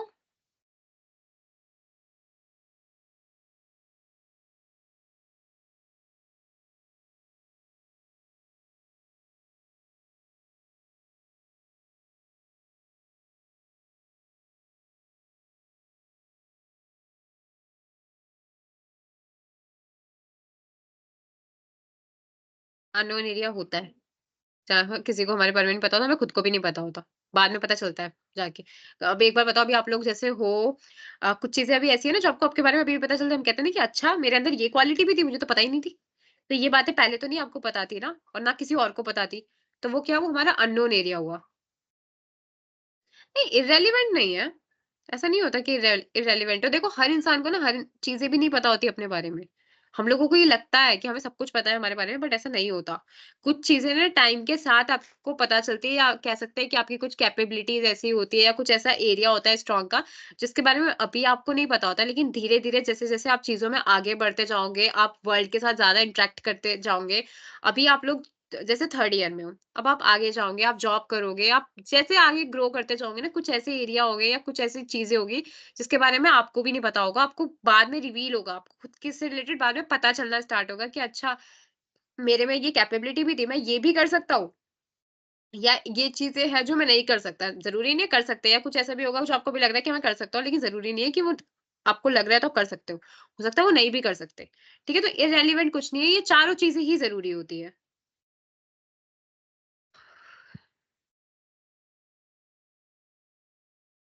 देखो, ये इसी के बारे में थोड़ा-सा मैंने डिटेल में और डाला हुआ था कि principle of change within the Johari window, कि इसमें क्या-क्या है जो प्रिंसिपल ऑफ चेंज या कह सकते हैं जिसमें चेंज की जरूरत है। A change in any one quadrant will affect all the other quadrant, मतलब ये कहा जाता है कि इनमें से किसी भी एक क्वाड्रेंट पे चेंज होगा ना, तो इससे क्या होगा, ये दूसरे अदर एरिया को भी अफेक्ट करेगा। फॉर एग्जाम्पल, अगर आपने ओपन एरिया कम कर दिया, आप लोगों के साथ ओपन हुए, तो आपने या तो ब्लाइंड स्पॉट बढ़ा दिया, या आपने हिडन एरिया बढ़ा दिया, अननोन एरिया बढ़ा दिया। इसमें आप कुछ भी कर सकते हो, इसको थोड़ा ना मतलब मैथमेटिकली ऐसे डायग्राम के थ्रू देखना भी मैं समझाऊंगी, तो उससे थोड़ा समझ में आ जाएगा कि कैसे है। ये देखो ऐसे, ठीक है। इसमें आपने क्या किया, इसमें आपने क्या किया, रिड्यूस कर दिया अपने ब्लाइंड एरिया को, कि जो ब्लाइंड एरिया हमारा कौन सा एरिया था, जहाँ पे नॉट नोन टू, जो आपको खुद को नहीं पता लेकिन बाकी सबको पता है। तो आपने इसमें क्या किया, आपने वो चीज कुछ ऐसी थी जो बाकी सबको तो आपके बारे में पता थी लेकिन आपको नहीं पता थी, या फिर आपको बाद में पता चल गया कि हाँ भाई ये मेरे बारे में भी है। तो वो उसमें आपने क्या किया, उसमें आपने आपका जो ब्लाइंड एरिया था उसको कम किया। जैसे ही आपने आपके ब्लाइंड एरिया को कम किया, तो उससे क्या हुआ, या तो आपने ओपन एरिया बढ़ा दिया। ओपन एरिया बढ़ गया ना, कि कुछ चीज क्या थी पहले जो आपको नहीं पता थी, बाकी सबको पता थी। ठीक है, तो अब वो क्या हुआ, वो अब आपको भी पता चल गई। मतलब वो कौन सी चीज होगी जो अब आपको भी पता है और बाकी सबको भी पता है। तो उसमें वो किस कैटेगरी में चली गई, ओपन एरिया वाली कैटेगरी में। तो इससे हमारा क्या हुआ, ओपन एरिया बढ़ गया। ठीक है, तो ये होता है। देखो जैसे एक और एग्जांपल है ये वाला। ठीक है, when unknown area is large, जो अननोन एरिया है ना, जिसमें आपको कुछ पता ही नहीं है, वो लार्ज है। ठीक है, इसकी वजह से क्या हुआ, आपको ओपन एरिया भी छोटा हो गया, ब्लाइंड एरिया भी छोटा हो गया, और हिडन एरिया भी छोटा हो गया। सब कुछ छोटा हो गया, क्योंकि इसने कहीं ना कहीं हर चीजों को किसी ना किसी वे में अफेक्ट किया है। ठीक है, तो ये ऐसे होता है कि इसीलिए ये लाइन लिखी हुई है कि a change in any one quadrant will affect all other quadrant, कि वो भाई वो सारों को अफेक्ट करेगा। वो कहीं ना कहीं कैसे ना कैसे सारों को अफेक्ट करता है। जो सारों को अफेक्ट करने वाली कैटेगरी होती है वो ये वाली आती है। ये इस वे में कहीं सबको इसने अफेक्ट कर दिया। आप ये देखो, जहाँ ब्लाइंड एरिया मतलब क्या बोलते हैं, सॉरी, अननोन एरिया जहाँ पे बड़ा हुआ, वहां उससे ब्लाइंड एरिया भी छोटा हो गया, ओपन एरिया भी छोटा हो गया, हिडन एरिया थोड़ा सा बढ़ गया। ठीक है, तो इसने उसको कर दिया। इस वाले केस में उसने सबको अफेक्ट नहीं करा है। ठीक है, इसने सिर्फ किसको करा, ओपन एरिया को अफेक्ट करा। तो ऐसी चीजें भी होती है। पर इसका रीजन क्या था कि इसने ब्लाइंड एरियाज का कैसे कम हुआ, जब इसने दूसरों से फीडबैक मांगे। ठीक है, जब उसने मुझे फीडबैक दिए ना, तो उससे कम हुआ। अब अभी मेरे को आप लोग कह रहे थे ना कि मैम ऐसा थोड़ी ना होता है कि अननोन नहीं होता, होता है। देखो अब जैसे मैंने अपने फ्रेंड का एग्जांपल लिया, मैंने उसको बोला भाई तू तो गुस्से को कंट्रोल किया कर, तुझे पता नहीं होता तो गुस्से में क्या बोल जाता है। ठीक है, अब क्या ये बात उसको नहीं पता थी, वो तो गुस्से में बोल जाता तो उसको पता ही नहीं होती थी कि भाई मैं गुस्से में क्या बोल गया, सामने वाले को हर्ट कर गई। अब मैंने फीडबैक दिया उसे कि प्लीज गुस्से को कंट्रोल किया कर, क्योंकि तुझे नहीं पता तू गुस्से में क्या बोल जाएगा, सामने वाले को बुरी लग जाएगी, तेरे ऊपर कभी एक्शन हो जाएगा, तो किसी कंपनी में जाके ये काम करेगा ना तो गड़बड़ हो जाएगी। ठीक है, तो इससे क्या हुआ, मैंने उसे फीडबैक दिया, उसको समझ में आया कि हाँ यार ये बात तो ठीक है। उसने अपने इस जो फीडबैक से अपनी जो ये चीज थी उसे कम किया, ब्लाइंड एरिया को कम किया और चीज को एक्सेप्ट किया। और हाँ, अब ये बात मुझे भी पता है, उसे भी पता है, तो वो दोनों को पता है, तो वो किस में आ गया, वो ओपन एरिया में आ गया। उसके बाद है it takes energy to hide, deny or to blind to behave which involve interaction, मतलब कि इसमें एनर्जी लगती है किसी चीज को छुपाना या किसी चीज के लिए मना कर देना। ठीक है, जिसमें हमें इंटरेक्शन की जरूरत होती है। भाई मैं चाहती हूँ मुझे इंटरेक्शन हो या कुछ हो, लेकिन मैं क्या कर रही हूँ भाई, मैं उससे हाइड हो रही हूँ, मेरे को नहीं आना। मैं ये उस चीज को कहती हूँ भाई मुझे नहीं पता, मुझे पता है अपने बारे में सब कुछ। ठीक है, लेकिन मैं उसके बाद भी कह रही हूँ कि मुझे नहीं आना, या टू ब्लाइंड, या कह सकते हैं कि it takes energy to hide, deny or to be blind to behave which is involve in interaction, मतलब ऐसी चीज जो इंटरेक्शन में ऑलरेडी इन्वॉल्व है, उसके लिए मुझे कहते हैं ना भाई मुझे नहीं पता। ठीक है, अब फॉर एग्जाम्पल मैंने अपने दोस्त को समझा तो दिया था, उसको ये बात पता भी है कि वो गुस्से में बोल जाता है, लेकिन उसके बाद भी उसने क्या किया, उसने कुछ इंटरेक्शन में गलत बात बोल दी। उसके बाद वो क्या कह रहा है, भाई मेरे को नहीं पता, मैंने गलत बोल दिया। हाँ बोल दिया होगा, मुझे नहीं पता भाई, मैं गुस्से में कुछ भी बोल जाता हूँ। तो ये क्या भाई, ये तो गलत है, मुझे पता है, उसके बाद भी मैं उस चीज को छुपाने की कोशिश कर रही हूँ। तो ये चीज भी होती है। उसके बाद आती है threat tend to decrease awareness and mutual trust tend to increase awareness. ठीक है, ये चीजें भी हमारी आती है, मतलब ऐसी ये 4-5 चीजें हैं जो हमारे इसको, ये जो क्वाड्रेंट रिलेशनशिप है उसे अफेक्ट करती है। It's just for an example, जिसको हम प्रिंसिपल ऑफ चेन भी बोलते हैं, लेकिन ये नॉर्मली एक एग्जांपल है। ठीक है, तो नॉर्मली अगर आपको ये इससे क्वेश्चन आता है तो आप इसको एक्सप्लेन कर देना पहले, और उसके बाद जो ये मैंने आप लोगों को समझाया है 4 रीजन, इसके बारे में भी डिटेल में लिख दोगे तो इट्स इनफ। साथ में ये डायग्राम्स वगैरह बना देना, तो ये मतलब मोर देन इनफ है। ठीक है, तो ये दोनों मैंने आप लोगों को एग्जांपल भी समझा दिए। इसी के साथ जो हमारी यूनिट 3 है, आज हमने यूनिट 3 भी एंड कर दिया है। जब हमारी पूरी हो गई है motivation, communication, behaviour modification, transaction analysis और विंडो, ये सारा हमने आज कवर कर लिया है। तो आई होप किसी को अब यूनिट 3 से रिलेटेड भी कोई डाउट नहीं होगा। तो that for the clarity of the just one blind of the unknown of the free window के लिए है ना। हम्म फीडबैक इज वेरी, हाँ, basically feedback is very important. देखो, ये हर ऑर्गेनाइजेशन में विंडो होती है। हम लोग क्या कहते हैं, हम नॉर्मली इसको एनालाइज करते हैं। ये विंडो होना, हम एक इसको एज अ टेक्निक यूज करते हैं चीजों को एनालाइज करने के लिए। ठीक है, हम एज ए टीम वर्क काम करते हैं। अगर हर इंसान जो जॉब कर रहा है या जो भी हो, कभी वो अकेला वर्क नहीं करता, उसकी टीम होती है। ठीक है, तो ये बहुत जरूरी है कि हम इन चीजों को एनालाइज करें। ये कुछ टेक्निक्स है, जो ये टेक्निक्स को नॉर्मली यूज किया जाता है।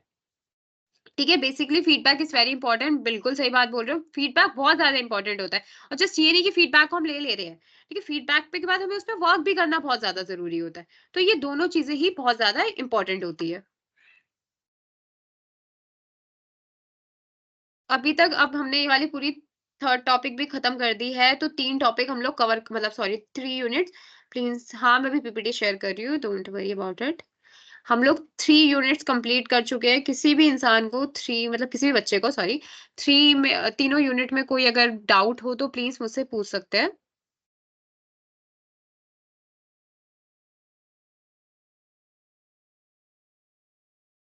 किसी को कोई डाउट हो अगर, प्लीज तो पूछ लो। बाकी मैंने पूरा ट्राई करा हुआ है कि, और मैं भी पीपीटी शेयर कर दे रही हूँ। मैं जस्ट वो अपलोड ही कर रही हूँ। Just a minute.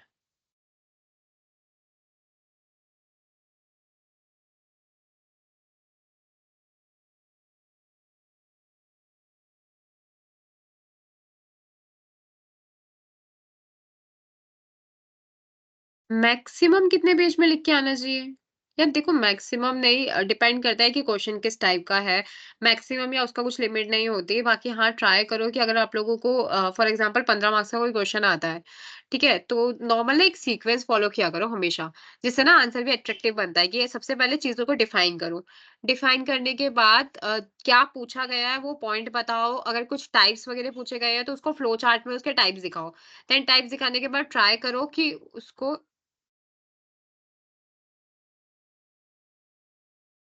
उसको फ्लो चार्ट में करने के बाद फिर ये ट्राई करो कि मतलब एग्जांपल्स के थ्रू थोड़े चीजों को दिखाओ कि हाँ, ये एग्जांपल है, ताकि ये समझ में आ जाए। मैं पीपीटी शेयर कर रही हूँ, जस्ट वो अपलोड हो रही है, जस्ट अ मिनट।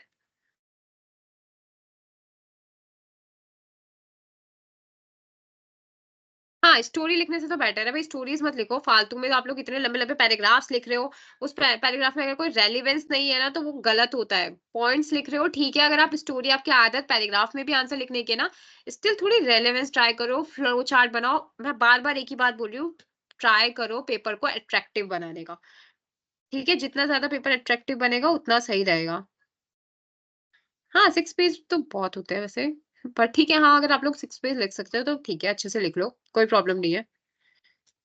यूनिट 3 का समझा दीजिए। यूनिट 3 का मैं क्या समझाऊँ? अभी हमने पूरी यूनिट 3 तो पढ़ी आज पूरी क्लास में। मतलब कोई ऐसा टॉपिक है जो यूनिट 3 का समझ ना आ रहा हो, तो वो टॉपिक बता दो। क्योंकि अभी हमने पूरी क्लास में यूनिट 3 ही पढ़ी है। तो कोई टॉपिक ऐसा जो समझ ना आ रहा हो, या क्या समझ नहीं आ रहा है? पीपीटी शेयर कर रही हूँ, 1 सेकेंड बस।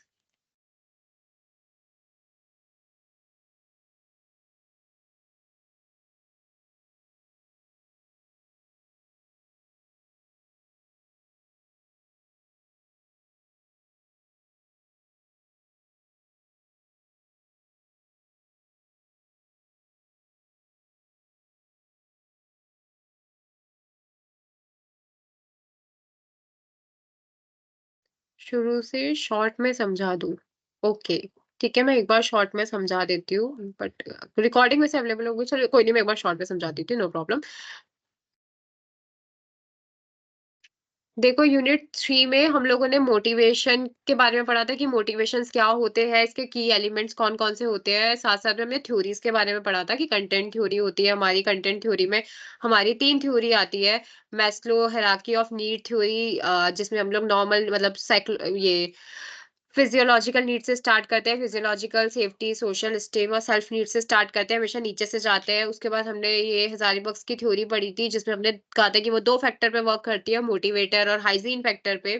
उसी के बाद हमने ERG थ्योरी भी पढ़ी थी, कि इसमें भी हम लोग नीचे से स्टार्ट करते हैं कि एग्जिस्टेंट, रिलेटेडनेस एंड ग्रोथ, ये सारी चीज़ें तीनों चीज़ें इम्पोर्टेंट है। देन हमने ये थ्योरी ऑफ नीड की बात करी थी, डेविड मैकक्लेन की नीड थ्योरी की। ये जो हमारी सारी नीड होती है, ये नीड हमें मोटिवेट करती है वर्क करने के लिए। फिर हमने उसके बाद प्रोसेसेस थ्योरीज़ की बात करी थी, जिसमें हमारी आती है कॉग्निटिव इवैल्यूएशन थ्योरी कि हम लोगों को ज़रूरी नहीं कि जो चीज़ें हम लोगों को नॉर्मली मतलब एज़ अ हॉबी करना पसंद है, वही चीज़ें अगर हम लोगों को रिवॉर्ड के लिए कराई जाए तो हम लोगों को अच्छा लगे। मेबी वो हमारे जो मोटिवेशन है उसको डिक्रीज़ करेगी। उसके बाद हमने एक्सपेक्टेंसी थ्योरी पढ़ी थी कि हम हर इंसान की या हर एम्प्लॉयी की एक्सपेक्टेशंस होती है, उस एक्सपेक्टेशंस को फुलफिल करना पड़ता है। इक्विटी थ्योरी कि हम जितना इनपुट दे रहे हैं उतना ही आउटपुट आए, कि मैं जो जॉब के लिए दे रहा हूँ, जॉब भी मेरे लिए मुझे जॉब से भी उतना ही मिले। तो इनपुट और आउटपुट सेम होना भी ज़रूरी है। साथ-साथ में गोल सेटिंग थ्योरीज़ भी अभी हमने पूरा पढ़ा था कि गोल सेट करना बहुत ज़रूरी है, क्योंकि गोल जो सेट करते हैं उसी को हमें अचीव करना, वो या फिर कह सकते हैं कि वो जो हमने गोल सेट करे हैं, वो गोल की वजह से ही हम लोग अच्छी परफॉर्मेंस दे पाते हैं, क्योंकि हम लोगों के पास एक टारगेट होता है। ठीक है? उस और इसके लिए बहुत ज़्यादा ज़रूरी है कि हम गोल के लिए कमिटेड रहें, हमें टास्क पता हो, ये हमने इसके बारे में बहुत पढ़ लिया था डिटेल में। वैसे हमने रिइंफोर्समेंट थ्योरी पढ़ी थी कि क्या-क्या चीज़ें हैं जो पॉजिटिव रिइंफोर्समेंट या फिर कह सकते हैं मोटिवेट करती है, और क्या-क्या चीज़ें हैं जो हमें नेगेटिव रिइंफोर्स या वो करती है। ठीक है, उसके बाद जो नेक्स्ट था वो एप्लीकेशन ऑफ मोटिवेशन कॉन्सेप्ट्स पढ़े थे कि मोटिवेशन के जो कॉन्सेप्ट है वो कहाँ-कहाँ पे यूज़ होते हैं, जिसमें management by objective, recognition programme, involvement programme, ये सारा भी मैंने बताया था। फिर हमने प्रोसेसेस के बारे में भी पढ़ा है कि प्रोसेस क्या-क्या है मोटिवेशन के, जिसमें सबसे पहले हमारी अनसैटिस्फाइड वांट होती है, जिसकी वज़ह से हम फ्रस्ट्रेट होते हैं, फिर हम अल्टरनेटिव्स देखते हैं, फिर हम उस अल्टरनेटिव के अकॉर्डिंग बिहेव करते हैं, और फिर हम सैटिस्फाई होते हैं, और फिर हमारी फ्रस्ट्रेशन खत्म होती है। ठीक है, तो हमें process of motivation, types of motivation भी बता दिया था मैंने, इंट्रिंसिक मोटिवेशन, एक्सट्रिंसिक मोटिवेशन, कि इंट्रिंसिक जो हमारी इंटरनल स्टेट या कंडीशन से रिलेटेड होते हैं, एक्सट्रिंसिक जो हमें या तो पनिशमेंट के डर से या हमें रिवॉर्ड्स के थ्रू जैसे भी हमें करवाए जाते हैं बाहर से, उसको कहते हैं हम एक्सट्रिंसिक मोटिवेशन। मैंने बिहेवियर मॉडिफिकेशन पढ़ा था कि बिहेवियर में जो चेंज लाना होता है या ऐसी टेक्निक जिसकी वजह से हम बिहेवियर में चेंजेस लाते हैं, उसको हम बिहेवियर मॉडिफिकेशंस कहते हैं। फिर हमने कम्युनिकेशन के बारे में भी पूरा पढ़ा था कि कम्युनिकेशन क्या होता है। साथ-साथ में कम्युनिकेशन के प्रोसेसेस, ट्रांज़ैक्शनल एनालिसिस की ये एक प्रोसेस है ट्रांज़ैक्शन का, ये कह सकते हैं हम लोग टेक्नीक या मेथड है चीज़ों को एनालाइज़ करने का। फिर हमने सॉरी विंडो जो अभी आखिरी में हम कर रहे थे, इसको भी मैंने बहुत डिटेल में पढ़ाया हुआ है। तो यही सब चीज़ें थी जो आज हम लोगों ने यूनिट 3 में कवर करी है।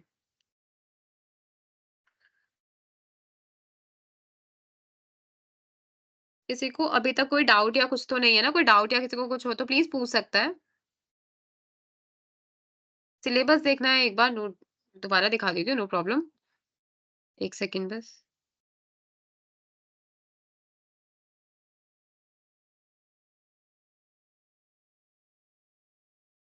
1 सेकंड, मैं आपको भी सिलेबस भी दिखा देती हूँ।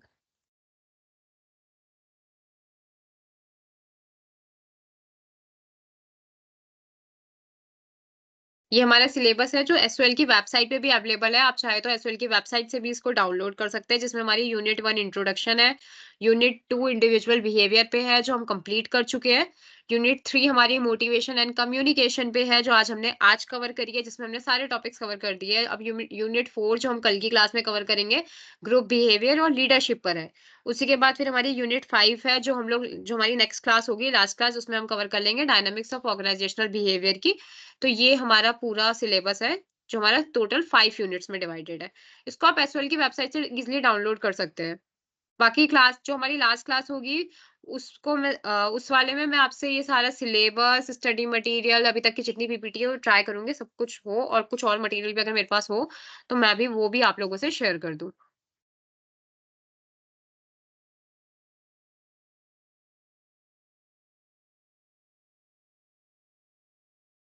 क्या ओपन नहीं हो रहा है?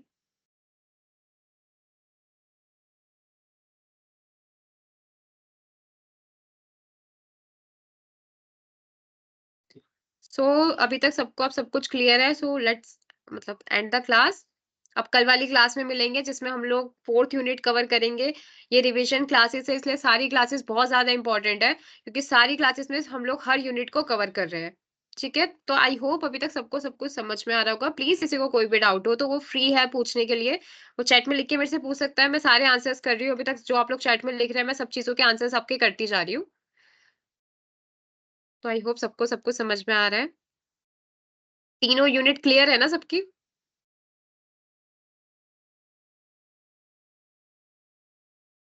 Okay. So, okay, let's end the class. Thank you, class. Thank you so much.